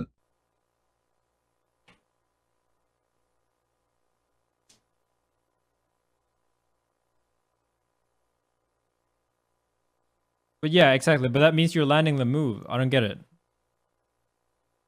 Yeah, thinking more to it, that means you're landing the move, dude. Leffen takes 10 seconds to come up with his next faulty argument, which is that being locked out of tech doesn't matter because if your attack connects, that means you're safe anyway. This is a false statement because there are tons of situations in Melee where the attacker is framed negative. If Fox nairs another Fox who ASDIs down, for example, then the first Fox will get shined. Similarly, if Fox drills another Fox who's in shield, then the first Fox will get shined out of shield. In both of these situations, the attacker should extend their tech window by analog L canceling. Altimore and Leffen would end up going in circles for the rest of the night. Eventually, Altimore gave up on trying to get Leffen to stop misinforming people. Then, the next day, Leffen continued to broadcast the idea that digital L cancels are better. So that's the left layout. Also, it makes L canceling with hard press a lot easier, which I think is clearly optimal. Leffen was refusing to face the facts just so he could coin his own button layout, and it was taking its toll. The misinformation he was spreading would start to cause mass confusion. Less experienced players were rapidly beginning to believe that the box was designed incorrectly, and that they should L-cancel the wrong way as well. It was eerily similar to when ESAM complained that Ultimate players were treating Leffen's word as law. A week later, another moderator named Otak began to take serious issue with what Leffen was doing. Otak said it was weird for a player as good as Leffen to use such a bad button layout, and that he was actively misleading box users into thinking that there was something wrong with their product. Otak added that it was even worse that Leffen was misinforming people about L-canceling, as this would damage the entire Melee player base. On January 18th, Leffen started to take his fraudulent rhetoric to Twitter. He posted a Twitch clip which explicitly stated that digital L-cancels are better than analog L-cancels in its title for all 300,000 of his followers to see. By this point, Leffen had also implemented chat commands to ramp up the rate at which people would be misinformed. It seemed that the more we tried to educate Leffen, the more he saw that we were growing frustrated, and so he retaliated with even more lies. At this point, Otak had seen enough, and so he confronted Leffen in a separate Discord server about the misinformation he'd been spreading. This would mark the third attempt to get Leffen to stop lying. Just like with Altimore, Otak's conversation with Leffen went nowhere. Leffen would insult Otak multiple times and make generalizations that kept things going in circles endlessly. After Leffen continued to refuse to see Otak's points, Otak gave up on trying to talk to him, and ended the conversation by saying that there's no world in which digital L-cancels should be viewed as a silver bullet solution. In Otak's own words, a much more reasonable stance would be to analog L-cancel, then consciously choose when to tech. These words, unfortunately, never made their way through to Leffen. Leffen's rhetoric would end up causing an indescribable amount of damage over the course of January. I would estimate that hundreds of Melee players began to L-cancel incorrectly and believe that the box was designed incorrectly during this time period. After working on the box for 4 years, witnessing this happen to my community was incredibly disheartening. At first, I would give descriptive responses to customers who asked questions about what Leffen was saying, but as time went on, I began to lose my tolerance, and it showed in my responses. On January 1st, a customer named Treelock said that he was trying out the R and Z swap because it had been recommended by not only Leffen, but another Swedish player named Pipsqueak as well. I responded by saying that Pipsqueak is Leffen's bitch, as to imply that Pipsqueak would simply parrot anything that Leffen said, and that it didn't make the R and Z swap any better. Pipsqueak then cherry-picked this statement and took it to Twitter on February 4th, which made me look like a bad person for saying this about him. His tweet provided no context, but it began to get decent traction. I had now somehow managed to find myself in a bad PR situation because of Leffen's lies. When I saw Pipsqueak's tweet, I responded with a tweet that I've since deleted. The tweet read, frauds like you and Leffen are actively damaging the box community by advising people to swap the locations of R and Z. If you're going to advise people to use a bad button layout, then you've got blood on your hands. Deal with it. I'm sure people still remember this tweet because it gets referenced to this day. No, my tweet wasn't polite whatsoever, but that's because my company had been getting defrauded for the past month by a pathological liar. Unfortunately, Twitter didn't see things this way, and so I ended up getting ripped on for several weeks. Pipsqueak would make follow-up tweets suggesting that people should stop listening to me, and other people made tweets that joked about how much I had taken offense to a button swap. Yet as I've shown you, swapping certain button locations can completely destroy the box, and I was simply trying to protect my customer base. After I deleted my tweet on February 4th, I issued an apology statement in which I said that I'd acted unprofessionally. My apology was insincere and was only meant to perform damage control. I'd done absolutely nothing wrong, and I shouldn't have ever been in this situation. I consider my apology very similar to Samox's statement from December in which he apologized for telling you the truth about Evidence.zip. We're at the point where companies and filmmakers can find themselves in bad PR situations if they don't conform to Leffen's lies. It's incredibly dystopian, but it's also the reality.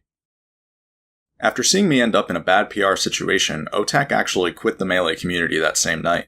I later asked him if he was really done, and he confirmed that he was, because according to him, Leffen had ruined the community. Otak compared Leffen to Trump in the sense that they both cultivate ignorance in their audiences and plan out everything politically in ways that people don't see. Even after February 4th, Leffen would continue to spread his rhetoric, but now Leffen wasn't just going after L-canceling. He was completing the con by going after the box's layout. But I was thinking that, like, you know, for the layout stuff, like for the box layout, it's actually crazy how much better my layout is.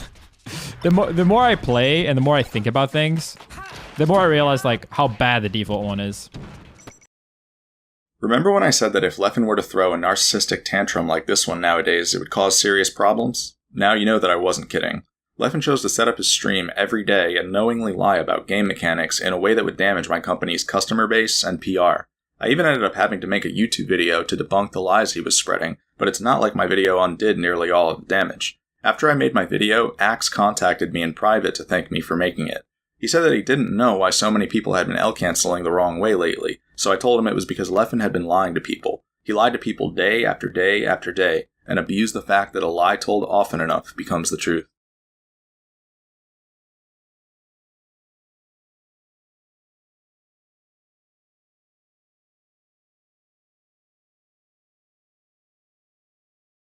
Back in 2013, Evidence.zip told us that Leffen was a dark triad who would engage in this type of deceptive behavior. We're now in 2021, and clearly nothing has changed. So the question is, what did Leffen do between 2013 and 2021 that had dark motivations people weren't considering?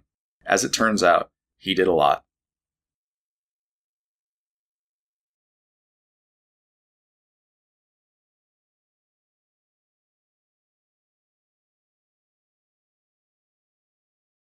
In my opinion, Leffen's political cons began in 2017, and they all started with when I needed to legalize the box controller I'd been designing. The box has gone on to help thousands of Melee players in need of an ergonomic controller, and so thousands of careers were on the line back when its legality was being decided. But Leffen didn't care about that. He wanted me gone, and so he was going to get the box banned at any cost. On January 19, 2017, I announced to the Melee community that I'd be returning on a controller called the Box. I had just spent a few years away from the game due to hand and wrist injuries, and people were happy to see that I'd not only be coming back, but helping out other Melee players in need as well. Then, the exact same day I made my announcement, Leffen hosted a stream in which he made the following comments. There's absolutely nothing. There's no proof or even anecdotal evidence the Smashbox is better for your hands. I feel like there's a real concern that other top players could develop severe hand issues as well. Well, his was like, it feels like it's genetic. He has like arthritis and stuff like that. And Hax's was honestly his own. Like, yes, I do worry that other people get hand issues, but I also think that it's 95% at least their own fault, and then like 5% the GameCube controller or whatever. Everything you just heard Leffen say is false. You just heard him say that there's no proof that keyboard controllers are more ergonomic than GameCube controllers, which everyone knows is untrue.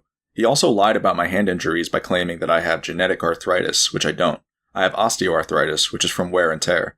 The fact that Leffen felt the need to make these lies on the exact day of my announcement made it obvious what was to come.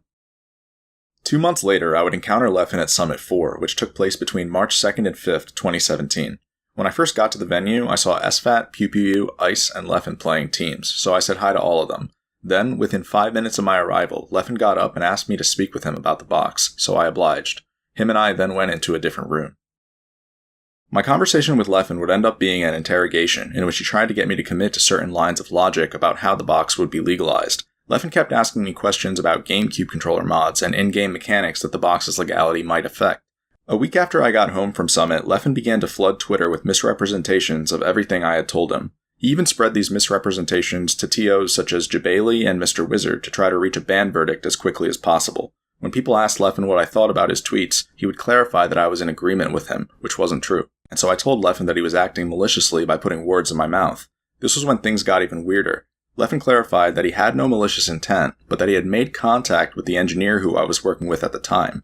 To be clear, Leffen lives in Sweden, and my engineer lives an hour away from me in New Jersey. When I saw Leffen's tweet, I realized that he had formed a strategic friendship, as he usually does. I didn't think too much of it at the time, but it would end up coming into play later. A week later, Leffen began to flood YouTube with anti-box propaganda. The first video he made was released on March 21st, 2017. It was only a minute long, and it was called Box Controller Exposed. The video focused on a mechanic called 1.0 Cardinal, which is a mechanic in Melee that causes your analog stick value to increase by about 1% if you can pinpoint the final value along the cardinal. This improves things such as dash speed and DI by about 1%.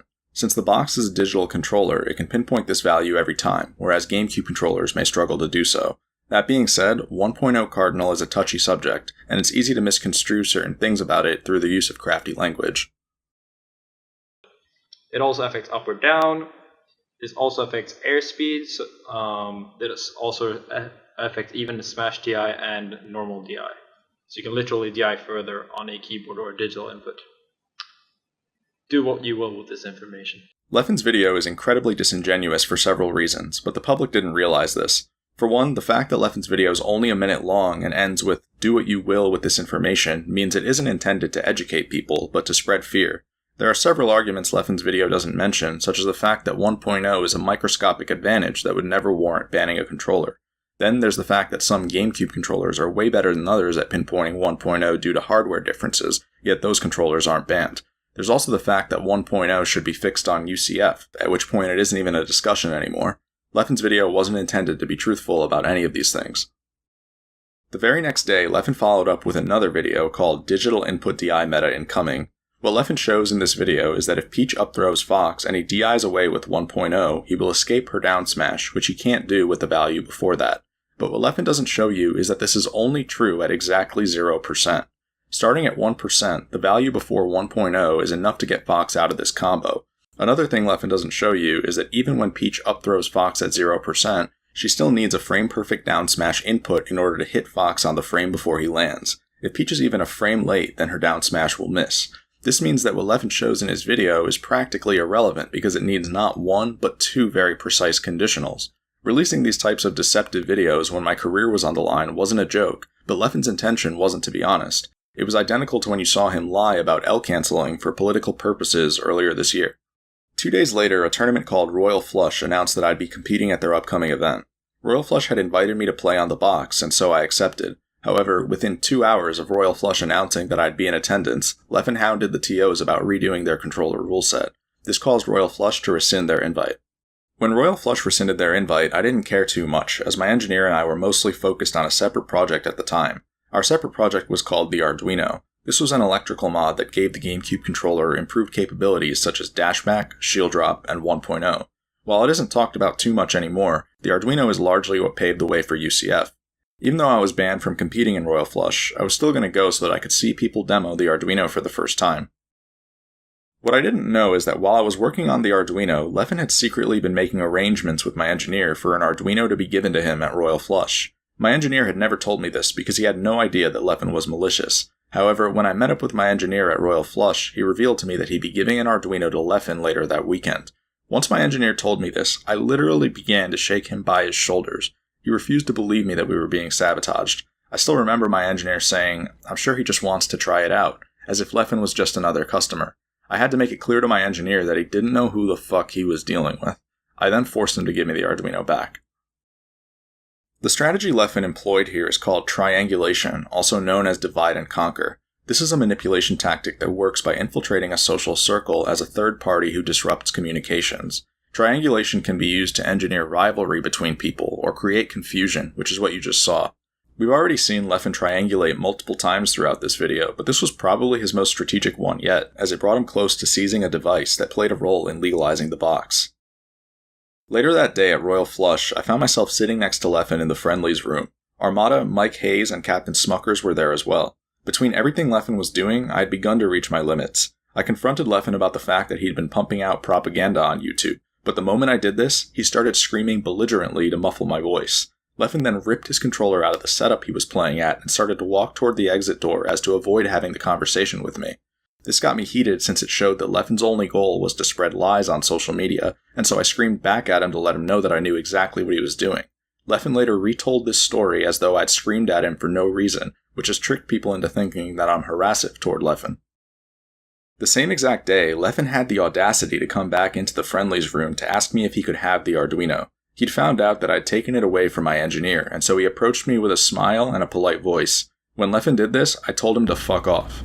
Leffen then said, verbatim, that Arduino was supposed to be mine. I told him to fuck off again. As Leffen angrily left the Friendlies room, I noticed that he had his phone out. I already knew what this meant, so I followed him out of the Friendlies room and into the hallway. I started to tell Leffen that I would have given him the Arduino if he had good intentions, but he didn't. He was still the same person he was back during Evidence.zip. The entire time I tried to talk to Leffen, he kept his face buried in his phone. He didn't even turn his head to look at me. He then began pacing away from me as he typed something. At first, I tried to keep up with Leffen, but he eventually began pacing so fast that I wasn't going to bother anymore. After I let Leffen get away, I checked his Twitter account, and surely enough, I found a tweet that suggested that I'd done something wrong by not giving him the Arduino. Leffen had typed that tweet out right in front of my face as I tried to get his attention. Later that week, Leffen would also host streams that talked about how I hadn't given him an Arduino that was supposed to be his. This caused my engineer to realize that I was right about Leffen all along. Leffen would continue to flood YouTube with anti-box propaganda during this time. All of his videos were intended to fearmonger and spread misinformation. He would misconstrue several game mechanics, and continue to challenge the fact that ergonomic controllers were even necessary. The lengths he was going to destroy me were unbelievable. Eventually, I couldn't take any more of Leffen's abuse. At Smash and Splash 3, I saw him lose to Zane, which was a major upset at the time. This led to me taking a shot at Leffen on Twitter. I called him out for losing despite the fact that he had notches, which he had constantly been misrepresenting in order to get the box banned. At first, Leffen didn't respond to my tweet for a while, but later that night, he blew things insanely out of proportion. Leffen posted logs of a private conversation I had with him in 2016 in which I came to him with a confession. I'd been suffering from PTSD for 3 years at the time, and I needed help. This PTSD resulted from the chronic harassment and stalking I'd been subject to in 2011 and 2012, and it had been causing me severe insomnia. The reason I used to have PTSD is because I didn't understand psychopathy back when I was a teenager, and so I didn't understand why someone was stalking me so obsessively. Apparently, when I gave Leffen this information, he viewed it as a way to stalk me again in the future while blackmailing me. It's still probably the most evil thing I've ever witnessed. After Leffen posted these logs, he tweeted that he had tried to be nice to me despite how terrible I'd been to him. I know it's hard to believe, but Leffen really did tweet that. Tons of people then told Leffen to take the logs down, so he did. However, when someone told Leffen that he shouldn't have posted the logs under any circumstance, Leffen claimed victim status and told him that he couldn't take my harassment anymore. To be clear, I never harassed Leffen during this entire time period. I only ever confronted him because he was trying to end my career. The same person then pressed Leffen about the fact that it still wasn't okay. This was when Leffen referred to me as his stalker. It's very important to realize that this was a projection, and that Leffen was openly confessing to the fact that he stalks me, just as he was confessing to several of his other flaws back when I showed you some of his other insults. After Leffen projected, he told the person that he was done speaking with them since they insisted on victim blaming.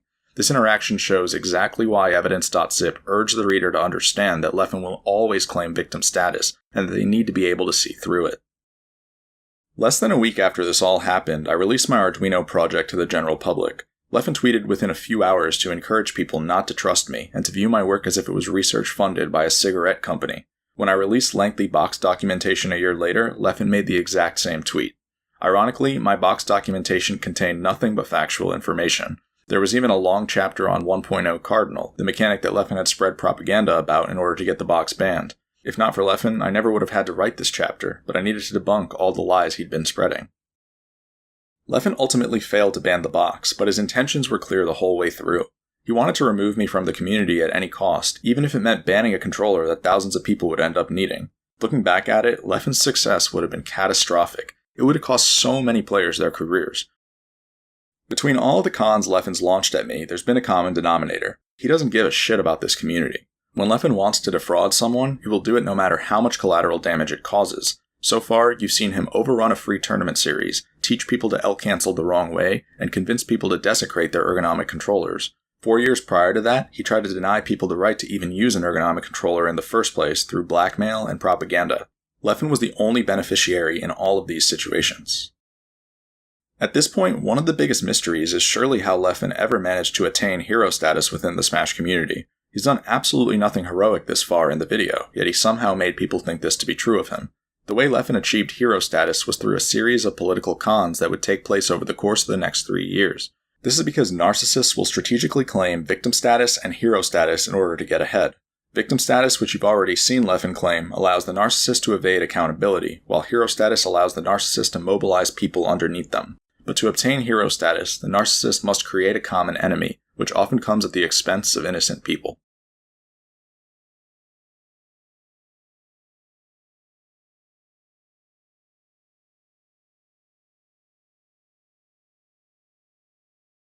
Leffen's usage of the common enemy strategy began in 2017 when he realized how good of a target Hungrybox was. HBox's popularity had started to dip after the Big House 7 because of how much he'd been winning at the time, which made him vulnerable. Leffen had been knocked out of this tournament by HBox, but you could tell from his post-game interview that he had nothing but good things to say about him.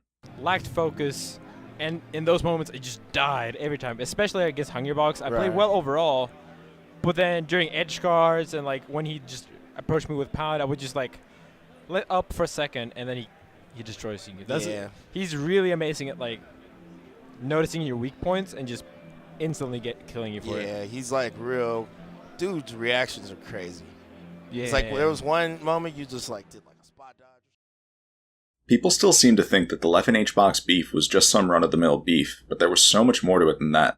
The Leffen HBox beef was a calculated attempt to end HBox's career that took place right in front of everybody's eyes. It would also cause extreme damage to the community, as Leffen's cons usually do.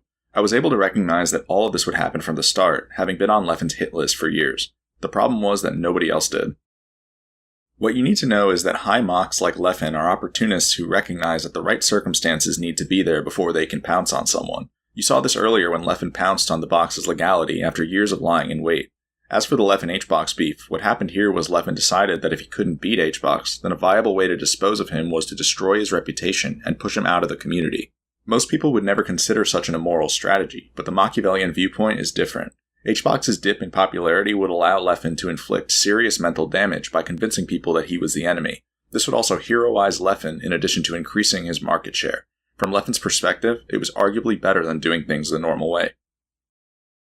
Because I had just had my controller's legality conned by Leffen for an entire year, I knew exactly why HBox was being targeted at this juncture. Like I said, the first reason was his dip in popularity. Leffen is an opportunist who knows that the right circumstances need to be there, which they were.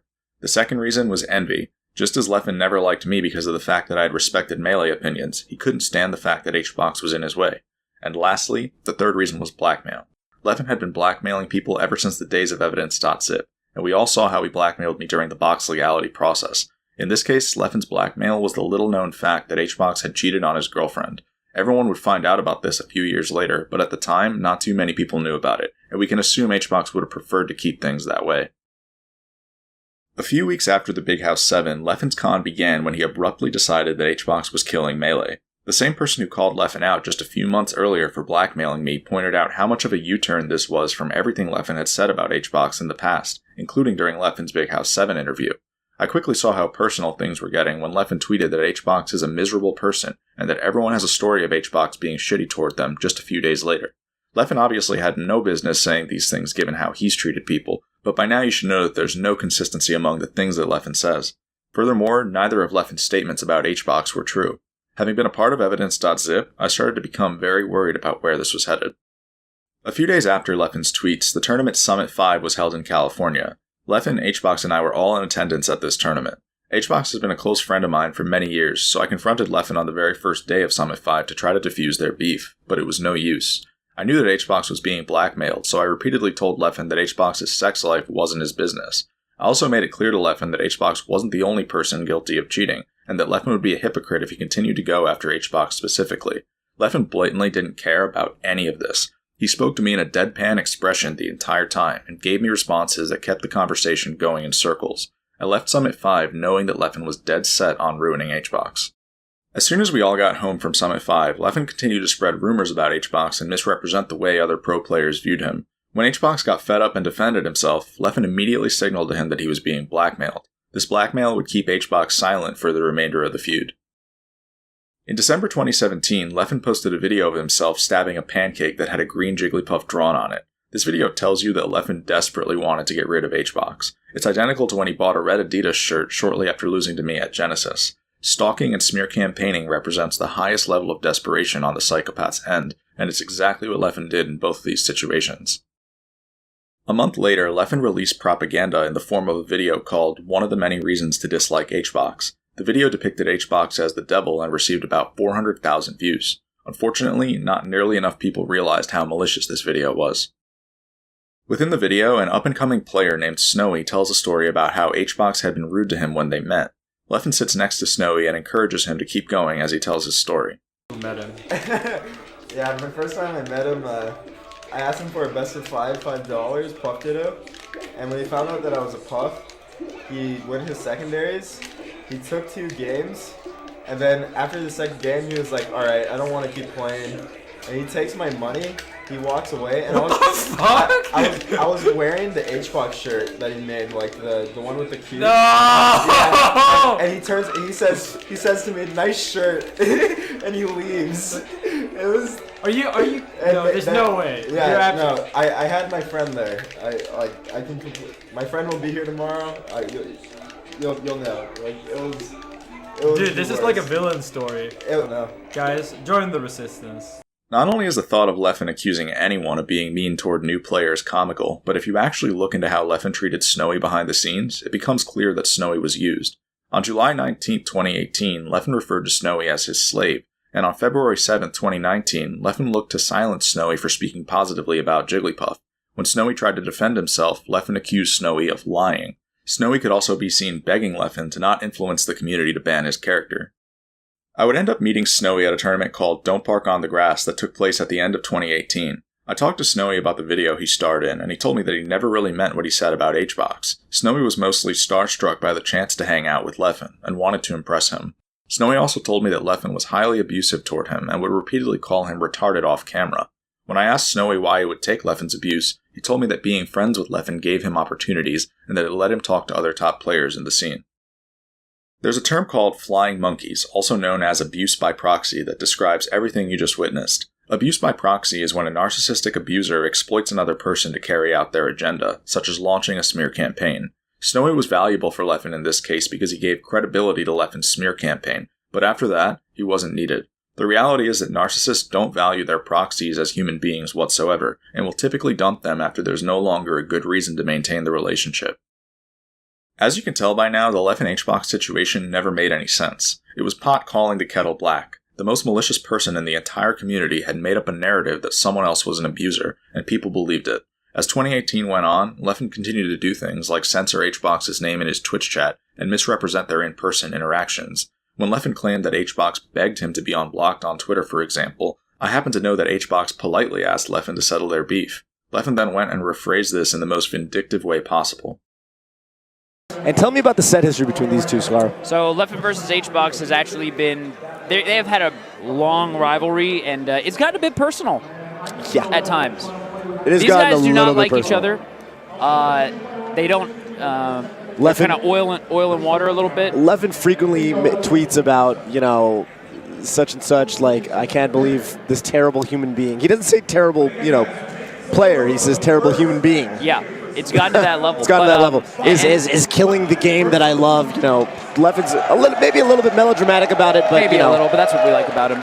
The false narrative that HBox is a deplorable person eventually made its way to commentary slots and news outlets such as ESPN. You can tell from the way Scar and Toph spoke about Leffen that inciting mass hatred was a part of his brand at this point, and that the community would condone it too. Unfortunately, the average viewer wouldn't have seen things this way. These broadcasts alone probably brainwashed thousands of people into believing that Leffen was the hero. A week later at Super Smash Con, the social isolation that was destined to come for HBox had finally begun to manifest. The rank 1 player in the world was rapidly losing his support network, and he was starting to crack. There to capitalize on the situation was none other than Leffen, who subtly encouraged people to deal the finishing blow. Like I said earlier, this was all a calculated attempt to end HBox's career, and it damn near succeeded. To show you how stealthy the manipulation that took place right in front of you was, let's juxtapose Genesis 5 and Genesis 6. At Genesis 5, which took place in 2018, Leffen gaslit HBox by refusing to give him a handshake after both of their sets. This was intended to push the narrative that HBox is deplorable. HBox can't be blamed at all for his reaction to it happening the first time, as he didn't deserve any of this. However, evoking that type of a reaction was all part of Leffen's plan. Oh, man. And a down smash from Hungrybox. Really solid 3-0 for him, man. He will move on. Ooh, and Hungrybox. To winners finals. That was for winners finals? Yep. Oh, boy. Yeah, no. Hey, Hungrybox sit clean as usual. That's not a good start. A year later at Genesis 6, and the aftermath of Leffen's behavior was clear as day. Several competitors tweeted in good faith to let the community know that this type of hatred was unacceptable. However, there was a snake in the grass among them. After an entire year of spearheading the movement against HBox, Leffen trapdoored his way out of the chaos he created in order to boost his reputation. Hardly anyone called fraud on Leffen's tweet either, but HBox's mother sure did, and the fact that she of all people called fraud tells you everything you need to know. People don't realize this, but Leffen is the real reason HBox had a crab thrown at him at Pound 2019. Leffen incited violence without ever directly inciting violence. He puppeteered the HBox con from start to finish, and not enough people connected the dots. When Leffen told the crowd to roar, they roared, and when Leffen told the crowd to sit, they sat. The most incredible part is that Leffen ended up leveraging all of this into a hero narrative. The community either never realized how Leffen had mobilized them, or never had the courage to speak up against it, and so they accepted his hatred as the new normal.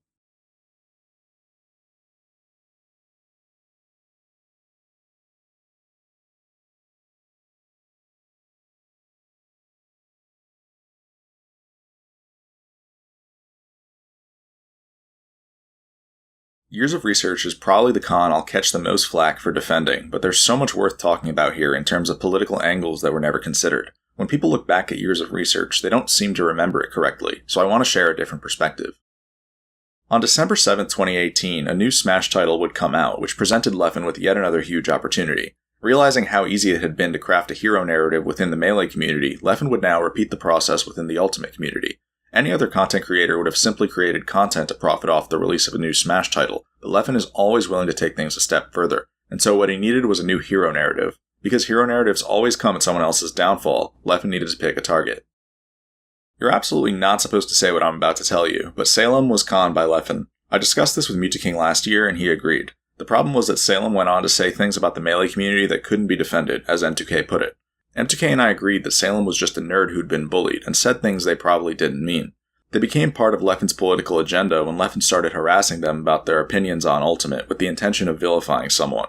None of the arguments Leffen made about Snake being a bad character would end up being correct, but that wasn't the point. Leffen needed to trigger someone quickly, and he would end up doing just that.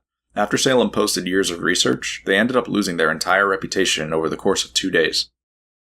Normally, I wouldn't have listed Leffen's beef with Salem as a charge against Leffen, but you have to realize that we're now going on the 7th person whose career Leffen has looked to ruin. This is factoring in Chillin, who I put in the same category as Salem. Chillin and Salem weren't necessarily Leffen's political adversaries, but they were still instrumental in Leffen's ascension. Leffen's beef with Chillin was to instill fear and get sponsored more quickly, while his beef with Salem was to milk the Ultimate community of its resources. Salem actually referenced this in Years of Research when they said that there were people who were only interested in profiting off of Ultimate. Salem also pointed out that Leffen's fan base grows alongside his malicious intent, which is completely accurate. Years of Research had all sorts of other problems, though, so these things got overlooked. A few months later, Salem lost their sponsor, and Leffen was there to celebrate. By that point, everyone had forgotten that Leffen instigated this beef in the first place, which just goes to show how effective it is to unite people against a common enemy. When Leffen beat Salem half a year later at Super Smash Con, a sea of onlookers watched in awe as the supervillain of Ultimate was defeated, but what they didn't realize was that the real villain had just won. Watching this clip of the crowd is terrifying once you realize that Leffen was the mastermind here, and that Salem was nothing more than a scapegoat so that Leffen could mobilize these people. The situation was so one-sided that even HBox had no choice but to participate in it, despite being vilified by Leffen the year before. Leffen could have picked anyone as his target in this situation, but I'm almost positive I know why he picked Salem. If you look at who won EVO titles for Smash in the Mandalay Bay, the most recent winner at the time was Leffen. Before that, you had HBox, who Leffen had already gone after, and then you had Salem. When you consider the fact that Leffen has a god complex and will target people for trivial reasons like these, it makes perfect sense. Leffen may very well have taken offense to the fact that Salem once stepped foot on the same stage as him, and so he wanted to make it clear that only he was worthy of that stage. This is obviously nothing more than a theory, but it's something to keep in mind. The main reason I bring up the Salem feud is because it shows that certain patterns are being repeated, and those patterns are less innocent than people think. Within less than a year, Leffen vilified 2 different people in order to attain hero status and climb the social ladder. HBox was a political adversary who Leffen weakened, while Salem was a scapegoat for Leffen to mobilize people underneath him. Regardless of where you stand on these feuds, there's no denying that each of them served a purpose. Both times, Leffen was able to control crowds and walk away as the beneficiary without anybody realizing it. The point is that there is a political agenda, and soon you'll know why that agenda will spell the end of this community.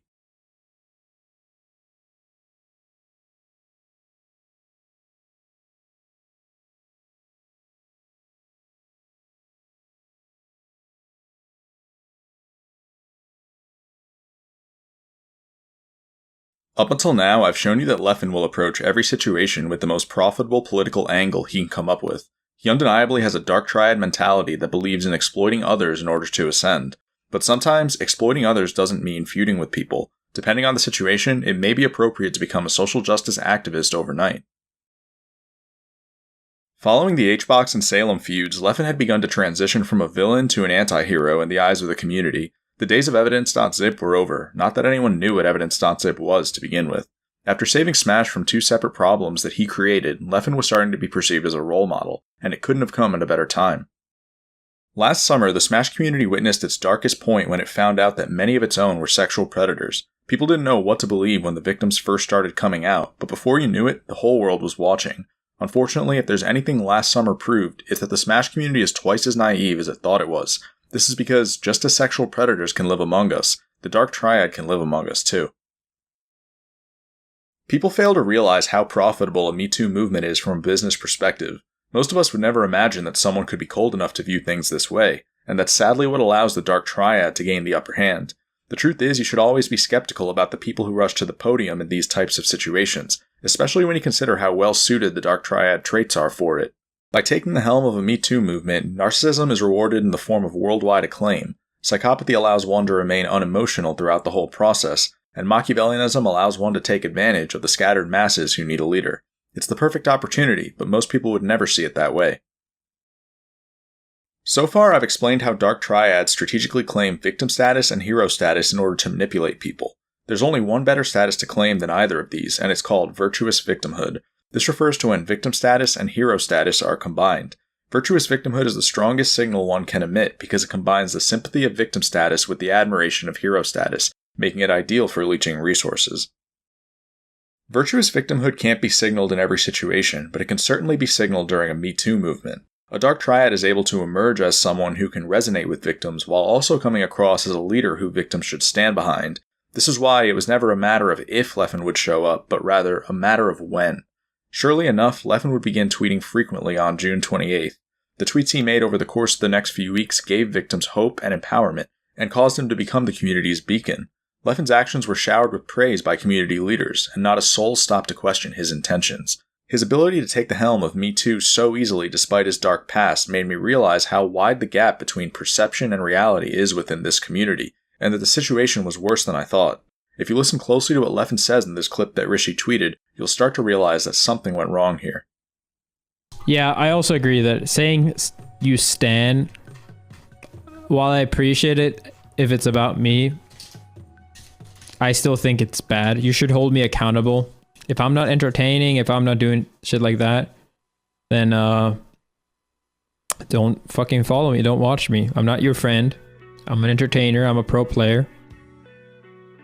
You shouldn't assume that I am a top. Just because I'm a top player, that I'm a top person, that I'm a great person, because you don't know me. It is very easy as a streamer to do your bad shit during the hours you don't stream. By July 2nd, the number of allegations had begun to ramp up, and so Leffen made a YouTube video in which he discussed the situation. He also made a second video on July 15th. These videos received over 1 million hits combined.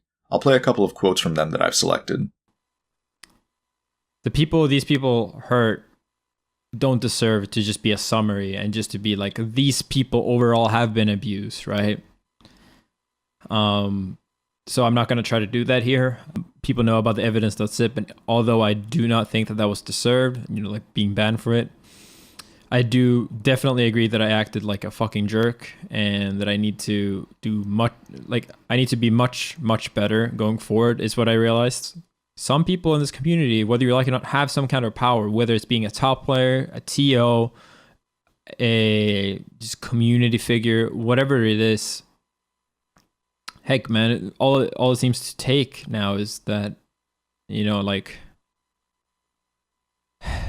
it really does seem like people just take whatever they can and just use it to either abuse, blackmail, or try to hide what they have done. I have no doubt that we will be seeing more stories come out, and I am incredibly proud of everyone for speaking out.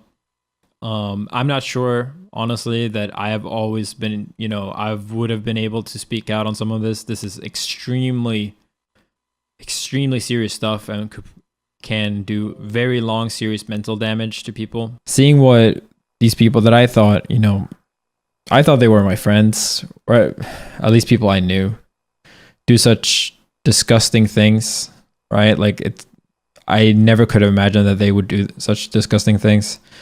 And then instead of apologizing or owning up to what they did, they try to lie and manipulate people instead. People have been praising me for speaking up and saying that I've been using my platform for the right thing, but I'm still not confident that I did everything correctly. In fact, I know I didn't. And I still feel like the real hero here isn't me. It's the people that were brave enough to speak up, knowing what harassment they would face. I don't think they get enough credit. And honestly, I've been struggling with feelings of guilt because I've gained a lot of subscribers, a lot of followers, and attention because of these awful things happening. And I know many people have struggled with the same feelings. With the information we have, none of these quotes make any sense coming from Leffen. The first quote is a projection because Leffen states that he won't summarize victims, then proceeds to summarize Evidence.zip in about 10 seconds. As we know, Evidence.zip deserves much more time than that. Similarly, the second quote is a projection because Leffen is regularly abusive and has used blackmail as one of his go-to strategies throughout his career. The third quote is also a projection because Leffen knows that he himself is aware of causing several people's mental health to decline. The fourth quote is a projection as well because after Leffen was banned for Evidence.zip, he issued a fake apology that manipulated North Americans and the media. And finally, the fifth quote is a projection because we have Leffen on record for leeching money and fame from the Smash community on several occasions, including this one. These quotes aren't the focal points of Leffen's video, they're just scattered ones I wanted to show you. The focal point of Leffen's video is actually a victim testimony in which he talks about a road trip he took when he was younger in which he was allegedly physically abused. Before we listen to Leffen's testimony, I want to show you something he prefaces it with. That said, though, I do think in general, as a general, you need to believe victims, especially if they don't have a very credible reason to lie. And even then, I generally think you should start out by believing them. What Leffen just said is highly manipulative. By saying this, he conditions you to believe victims, which is horrible advice since victims can be just as deceptive as abusers. A few minutes later, Leffen gives his victim testimony. Please listen to all of it very closely. When I was, before I was banned, I went to my first tournament over in the United States. And I've told this story many times before, so I'm not going to go into great detail about it. But as a 16-year-old, I went there, traveled with an RV around California and the nearby states for about 2 weeks. And there were about 10 people in that RV. So it was a lot of people, many people adults. And during this time, there was one particular player that physically abused me, like basically slapped me extremely hard across the face several times over basically nothing. I sat in his seat. I was playing Smash and he wanted to go to sleep. His alarm didn't wake him up. And took about 8 times before someone said anything, and no one really said anything. This player also ended up stealing money, never paying back people thousands of dollars. And some people are still friends with this person to this day. And I'm not saying this to try to make a pity party of myself. I think in general, I took this situation and I dealt with it pretty well. And I was pretty bratty, you know. I stood up for myself. I always try to take fights verbally. Of course, I never fought anyone physically, but I'm not gonna say that I didn't like do anything to deserve any kind of lashback whatsoever. But I definitely did not deserve to be physically assaulted several times. But since that day, I was obviously extremely mad at the other people who I looked up to before, who I saw as full grown adults, for not doing anything. And ever since that day, I basically vowed to myself that when that happens next time, when I'm the fucking adult, I'm not gonna just sit by and just be like, oh, I hope someone else look to someone else. I'm gonna step in myself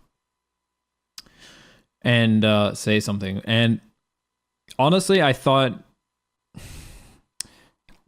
after that happened, I was obviously banned for the whole thing with Evidence.zip. And that person in particular quit the scene. I stood up for myself when he tried to come back to me. He wanted to talk it over a dinner meal, and he came and hugged me from behind and said, let's talk things out. And he asked me to pay for his meal.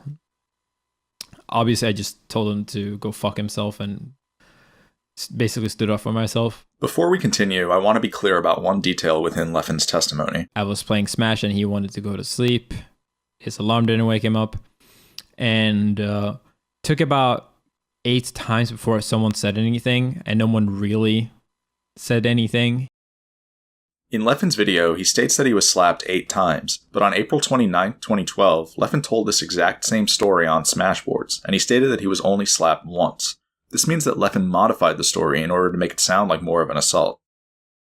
When I heard Leffen's new testimony, I reached out to some of the Swedes who I happened to know were on this road trip, which took place during the weeks leading up to Genesis 2. The first Swede I reached out to told me that they knew Leffen was slapped once, and that they remembered Leffen telling them that he was slapped a second time, but that 8 times was definitely a lie.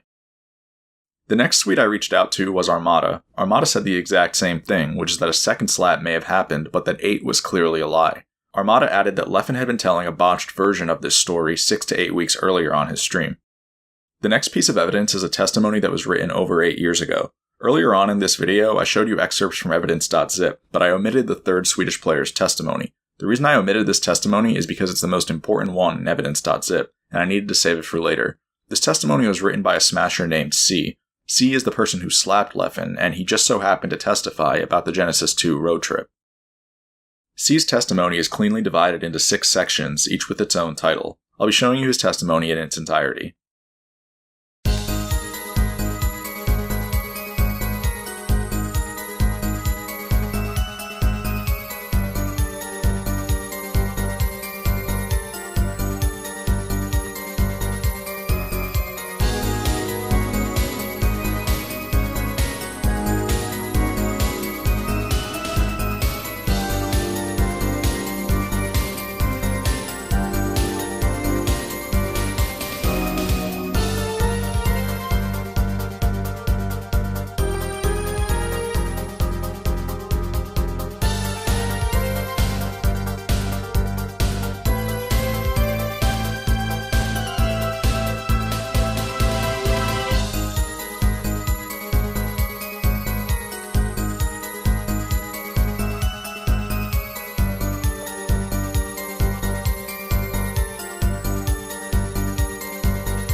As you can see, Leffen wasn't being anywhere near truthful in his 2020 testimony, but that shouldn't surprise you by this point. Not only was Leffen's testimony filled with several misrepresentations, but he actually seems to have been the abuser in this situation. This past March, I contacted C to ask him if he'd seen what Leffen said about him last summer. C took a moment to watch Leffen's video, then explained that this was a standard victim narrative from Leffen. C also clarified that he had slapped Leffen once in response to extreme harassment. Leffen had tried to sabotage their hike in several ways, as well as the atmosphere of the entire trip.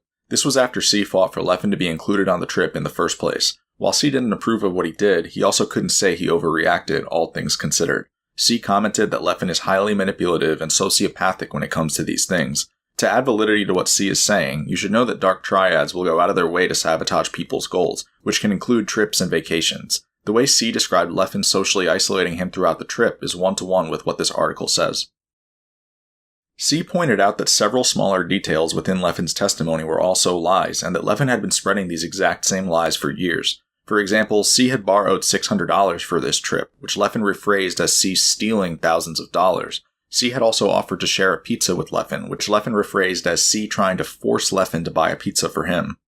C then clarified that Leffen had jammed a plane seat into his knee twice on the flight home, which caused C knee pain for weeks. Leffen ignored C's initial request not to do this again, which is why C slapped him a second time. Leffen left this part of the story out of his video. From there, our conversation shifted to the fact that Leffen has caused people like me and HBox insane amounts of damage with lies in recent years. C wasn't surprised to hear this. He said that people should have known that Leffen is a pathological liar by now. I then brought up the fact that on top of everything else Leffen's done, hijacking a Me Too movement isn't a joke, and that Leffen turned out to be an actual threat to society just like Evidence.zip prophesized. C agreed, adding that Leffen potentially deserves to be in jail seeing as how he tries to ruin other people's lives and reputations. I'm inclined to agree with C here for anyone wondering. C then explained that Leffen wants to dehumanize people and get people to view them as though they don't deserve empathy, just as minority groups were viewed in the past. According to C, Leffen will do anything to acquire influence, and wants people to join in on his agenda of treating people without any remorse. I then raised the possibility that Leffen studied totalitarian handbooks such as Mein Kampf, since he had to have learned this from somewhere. C agreed that it was possible. Then he pointed me toward the teachings of Edward Bernays. Bernays was an Austrian-American pioneer in the field of public relations and propaganda. He described the masses as irrational and subject to herd instinct, and outlined how skilled practitioners could use crowd psychology to control them in desirable ways. There's this saying that I like, that is, all it takes for evil people to succeed is for good people to do nothing. And I really do think that's true. In my opinion, the world is not filled of majority evil people. I think that's something that people tell themselves in order to kind of put blame away from themselves, that they couldn't have done anything, everyone's bad, and if I'm bad, I'm just part of the majority. I really do think that the majority of people are either decent or good. However, many good and decent people do not do enough, myself included. Back when you heard Leffen say that, you probably thought he was speaking from the good guy's perspective. He wasn't. He was telling you how easy it is for him to exploit the people of the Smash community. This might be tough to process, but Leffen didn't mean a word he said to any of you last summer. His involvement with Me Too was a facade, just like his hero status is. Leffen got involved with Me Too in order to draw a crowd and mobilize it underneath him, just as he's done several times before.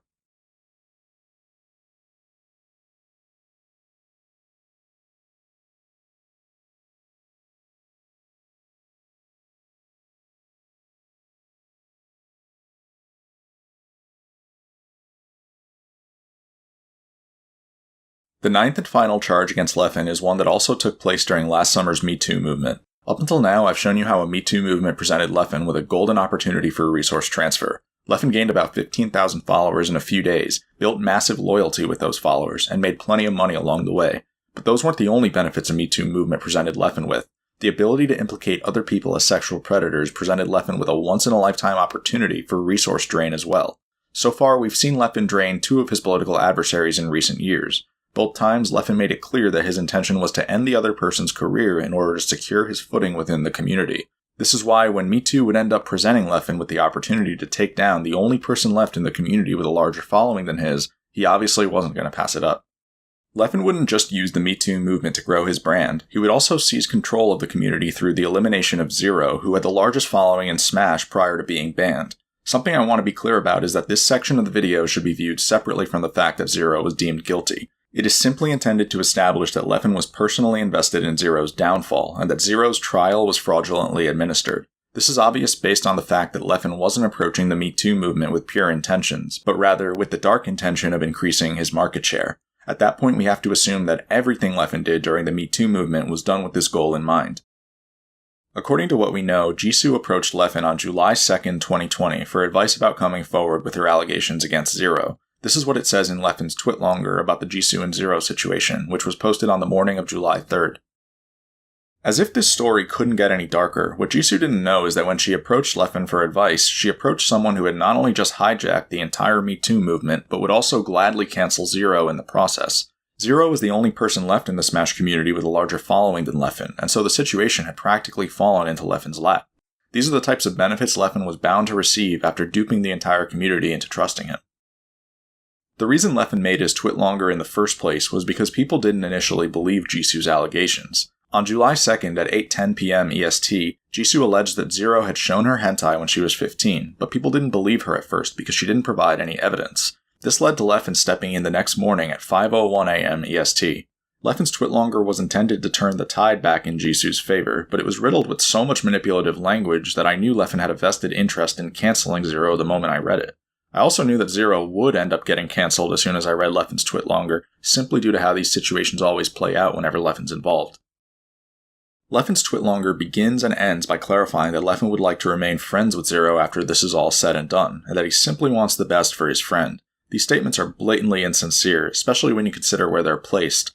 Leffen even clarifies in the first statement that he hasn't spent much time with Zero, and so him claiming that Zero is his friend doesn't make any sense. From there, Leffen makes 4 more statements that either clarify or imply that what Zero did isn't that bad, and that nobody is trying to cancel Zero. Of all the times we've seen Leffen project, this is probably the easiest one to see through. Yet another issue with Leffen's Twitlonger is his constant use of the word nuanced. He uses this word a total of 5 times, which is not only excessive, but also strange when you consider that Jisoo's allegations weren't nuanced at all. Leffen even apologizes in the final paragraph by saying, "I'm sorry this has been a lot of words without any clear conclusions." All in all, most of Leffen's Twitlonger doesn't actually tell you anything, and reads as though it was written by someone who was on drugs. The term for the way Leffen speaks throughout his Twitlonger is called word salad. Word salad is a narcissist way of spouting meaningless sentences that can muddle what they're really saying. In this case, Leffen's word salad caused every single person who read his Twitlonger to make a crucial oversight.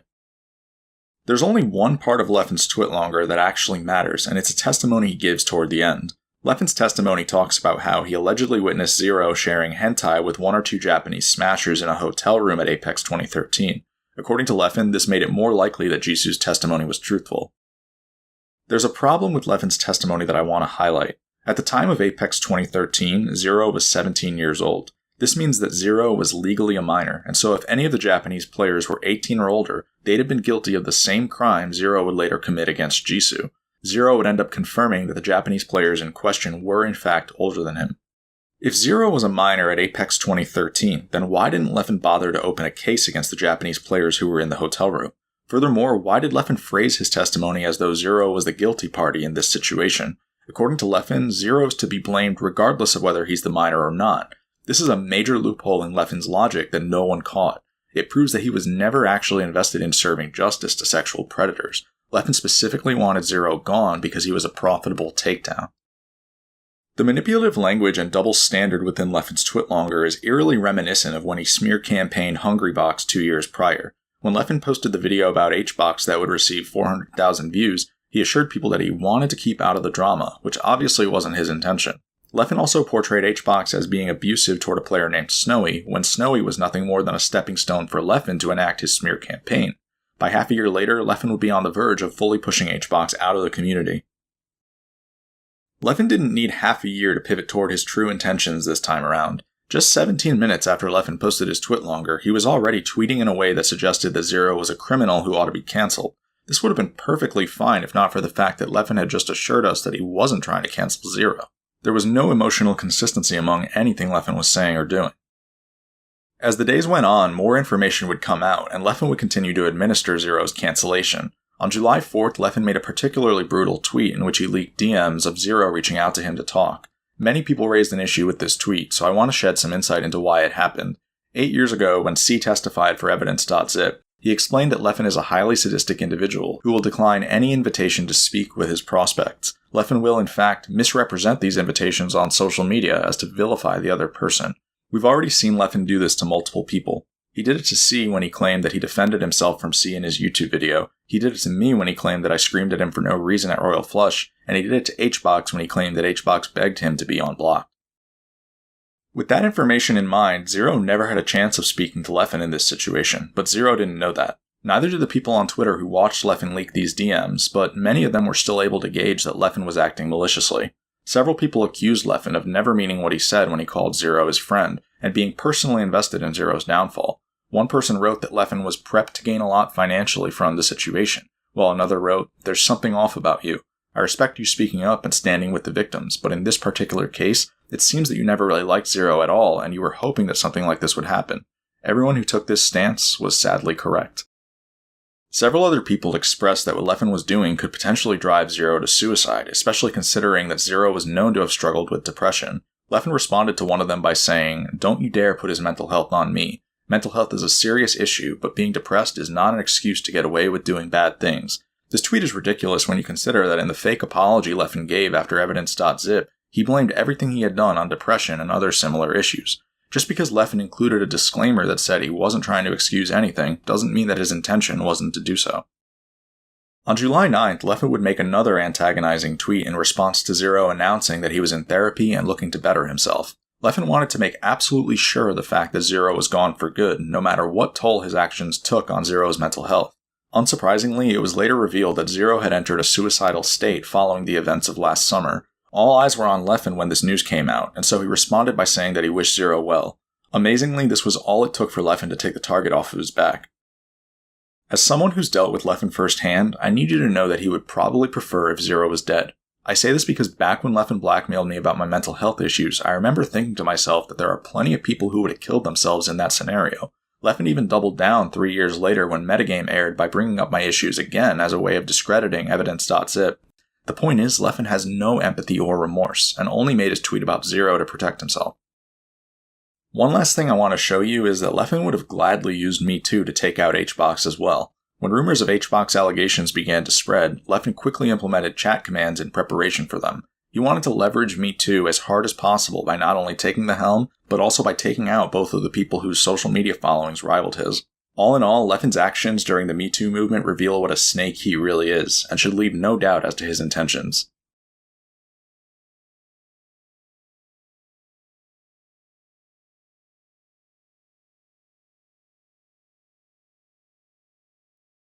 Hey everyone, thanks for making it to the end of the video, or if you skipped here, that's totally fine too, since I'll be recapping a bunch of the information that I've given to you throughout this video, and I'll be explaining to you what all of it means. Unfortunately, once you know what all of this means, it paints a pretty dark picture for the status quo of the Smash community, and it's really important that everybody weighs in on this, because whether you're a top player, or a TO, a community leader, or even a casual player, this is going to have an impact on your future within this community. And that's because there is a real argument for basically usurping the person currently running the show within this community based on heinous acts of deception and malicious intent. Just a long, long history of those two things. And now that a lot of that's been laid out clearly for you, I think that angle should make a lot of sense. So the first thing that I want to start by showing you is a slide of a dystopian society. These are widely regarded dystopian traits. And as you can see, just about everything on this list is currently being imposed on the Smash community. What you're witnessing in front of your very eyes right here in the Smash community is an attempt to basically seize the throne at the expense of every single other member of this community. The people are being dehumanized, they're being watched, they're being taught how to think, and these are all very totalitarian qualities that are reviled, just historically reviled. You're not supposed to allow this to happen to your community, but the reality is there is a real attempt being made here to control people in this manner. So let's talk about why, no matter where you are on the social ladder or what your role is within this community, you should be very concerned with the status quo. And I'll start from my perspective as a top player. So as a top player, your concern should be what I call the hit list. The reason I know about the hit list is because I was the first one who had the misfortune of being added to it. And that was all the way back in 2011 because I was a well-respected theory crafter on Smashboards, and Leffen happened to take an issue with that. What he immediately signaled to me was that my good standing in this community was actually going to be put in jeopardy, simply because I had lots of opinions about this game that went against his. He started to make very real attempts to undermine my credibility, and that has since evolved into eternal beef. Here we are 10 years later, and he's still behaving maliciously toward me in an attempt to get me out of the community whenever he has the opportunity to. Now, over time, I watched the hit list expand. I saw other people join the hit list, and they joined a hit list without knowing that they had joined one. People like Hungrybox and Zero probably didn't even realize that they were a part of a repeating trend. And when you look at who is getting added to this hit list, it actually becomes clear as day what's going on. Because like I said, it all started 10 years ago with an attempt to shut down a well-respected theory crafter who had rhetoric that posed a threat. But then it evolved to people who held the largest market share in the community. If you look at the top 3 people with the largest market share of all time in Smash, it's Zero, Leffen, and Hungrybox. And Leffen has looked to snake the other 2 out of their careers the moment that he had a window of opportunity to do so. So it's clear as day what's going on. Once you put it all together, what he is doing is he's actually looking to consolidate his power within this community by eliminating the people who pose a threat to his rhetoric or market share. He's actually looking to purge them, which is a completely totalitarian strategy. And what that does is it destabilizes your ability to create a career in this game, because you have to realize that you're always being watched. You're always being watched, and if you ever theoretically start to pose a threat to rhetoric or market share, you may become subject to an attempt to strike you down, to keep you weak. And something else worth noting is that every time these hits take place, there is massive collateral damage onto the community. For example, if Leffen had gotten his way with me back in 2017, thousands of people would be physically unable to play the game right now because the box wouldn't be legal. Similarly, in 2021, when he overran Hax's nightclub, he displayed the intent to make people from the East Coast have to subscribe to him on Twitch rather than play in a free tournament series that had just been set up for them. And then also in 2021, around the same time, when he decided to intervene with the box's button layout, he was willing to teach hundreds of people how to L-cancel the wrong way just so he could grow the Leffen brand. He actually spread false information throughout the entire community just so he could be the sole beneficiary. And then I actually ended up having to apologize for that. I was the one who ended up in a bad situation, despite the fact that I was working the entire time to protect my customers. So none of these things make any sense. Everything that I just described is completely backwards. And it extends to the other hits as well. When he conned Hungrybox, for example, he was willing to spread mass hatred throughout the entire community. He was willing to exploit another innocent player in order to enact his smear campaign. He made crowds become hostile and violent, something that has never happened before in this community. And Hungrybox's mother even signed on Twitter to tell you that something has clearly gone wrong here, and no one was listening to her. Then during the Zero Con, I mean, don't get me wrong, Zero deserved to be cancelled, but he didn't deserve to be put into a suicidal state, which undeniably Leffen had a lot to do with. And then amazingly, all Leffen has to do is insincerely wish Zero well at the end of all that to get away scot-free. So he's getting away with murder time and time again, and it's having a massively destructive effect on the upper echelon of this community. But the next thing I want to talk about is how it's having a destructive effect on the masses as well, because totalitarianism is not just about consolidating your power over the upper echelon, it's also about controlling the masses effectively.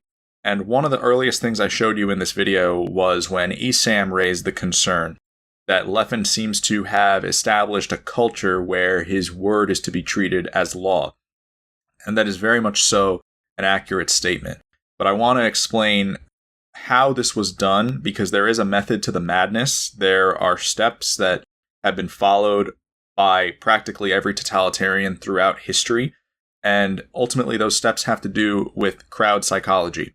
So the first way that you know that you're living in a totalitarian state is that the person with the highest follower account in this community does not allow you to view his Twitter account unless you sign an agreement to agree with everything that he says. This is the strategy that I call pest control, which is where Leffen makes it clear that anyone who does not conform to his beliefs is going to be blocked and basically left out of the party, because when someone with a massively high follower account decides to block everybody who dissents from them, what it does is it divides their community into those who conform and those who don't. And this creates massive illegitimate pressure to conform, which can then be exploited because it creates the illusion of trustworthiness and correctness. And in this era of social media that we're now living in, I actually advise for this strategy to be forbidden when you consider how dangerous it can potentially be.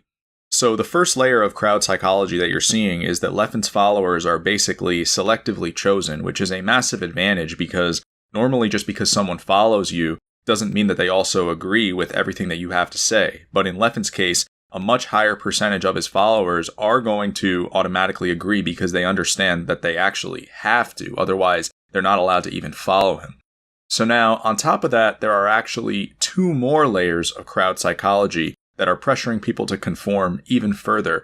And these are basically the two more traditional layers that you will see in just about any totalitarian society. The ones that I'm referring to are fear and love. So let's go to a quote from Niccolo Machiavelli. This is the Italian diplomat who Machiavellianism is actually named after. So Machiavelli coined a lot of these strategies for ascending to power politically. And one of his most famous quotes is, "It is better to be feared than loved if you cannot be both," which implies that both of these things are great, but fear is the better of the two. So starting with fear, just as I told you that top players are basically under surveillance, meaning Leffen is keeping track of who poses a threat to his rhetoric or market share, Leffen is doing the same for the masses as well. The masses are also under surveillance, meaning he scans social media to make sure that the masses are acting in line with the way that he wants them to behave. And this creates fear. This is called a menticidal assault. It keeps people on their toes, and even when Leffen's not actively attacking people, it's still in the back of people's minds that whatever they tweet may not be in line with what Leffen would want them to say, because they never know when the next menticidal assault will come. So this has a psychologically damaging effect on people. It destabilizes them. And at that point, the person is destabilized. They don't know what to think. They don't know what opinions to express. So now they need someone to retrain them. And that person who retrains them is, of course, going to be Leffen himself. So notice how after he floods the community with all of this fear, the same person is then flooding the community with propaganda as well. So now this propaganda starts to be enforced as law through massive amounts of illegitimate pressure. And that's how Leffen's rhetoric is able to infest the community so effectively. Now, going back to the Machiavelli quote, believe it or not, there's still yet another layer of crowd psychology that Leffen has working in his favor. So the Machiavelli quote implies that while fear is better than love, it is still very useful to be loved for obvious reasons. If you are loved, then people will gladly support you. So the next step that you know you're living in a totalitarian state is that Leffen is both feared and loved. There is a hero-villain disconnect. People view Leffen as a villain who has reformed and become a hero, which is never actually the case. In the real world, this is not a real thing. What actually happened here is a villain realized that hero status would be beneficial to him, and so he made it his goal to obtain it through the use of a self-engineered hero narrative, meaning he threw other people under the bus in order to heroize himself. Specifically, he threw HBox and Salem under the bus. But you see, the self-engineered hero narrative is so effective that people tend to not even remember that it was self-engineered. They quickly forget, and the person who perpetrated it is able to walk away as a hero, and now they've got that working in their favor too. So now the masses are so beyond brainwashed at this point. They are so dehumanized, so regressed, so painfully unaware that they are being leveraged as statistics that when a Me Too movement breaks out last summer and Leffen quickly takes the helm as their hero, they fail to realize that they are being hoarded and recruited yet again. They don't even suspect that this is yet another socioeconomic scam and that Leffen is walking away as the winner for the millionth time. They don't see that there's someone in the background saying that Leffen actually deserves to be put in jail for the false statements that were made about him, saying that Leffen is utilizing crowd psychology in order to control massive droves of people. They don't see any of this. All they see is this illusion that they've been taught to believe is real. They don't understand that the community is now participating in massive political fraud and that these videos are receiving 1 million hits, and the entire world at this point is being deceived into believing that Leffen is someone who he is not. So these problems, they compound on top of each other, and the biggest problem of all is that this upcoming weekend, the press is actually gearing up to lie to you yet again, to make you believe that none of this is actually what's going on. And that's because, of course, Leffen controls the press. Leffen controlled the press back in 2014 to 2016 when he first influenced them to erase the truth about Evidence.zip, and now he's controlling them yet again. This time he's controlling Samox, the person who basically built this community into what it is today. Samox has actually been subdued. Samox is now the head minister of propaganda for the regime. You're going to receive a documentary this upcoming weekend that is intended to cause you to descend further and further into the pits of totalitarianism. And if you didn't have this video, honestly, that may just very well have been checkmate. But now, luckily, I'm in a win-win situation, whether that documentary broadcasts or not, because either they pulled the plug on it, as they should, or they broadcast it, and that will reveal how bad of a spot we truly are in, because now you will see that the press is actually lying to you. To conclude the video, there is no denying that something massively evil has infested the Smash community. Between the hits being placed on top players, the dehumanization of casual players, and the complete control over the press, believe it or not, you are actually witnessing a modern-day totalitarian regime. And so I've come to inform the Smash community of these injustices in the hopes that it will spark change. So now that the Smash community knows the truth, I think it's time for us to take back the free world. Thank you for watching.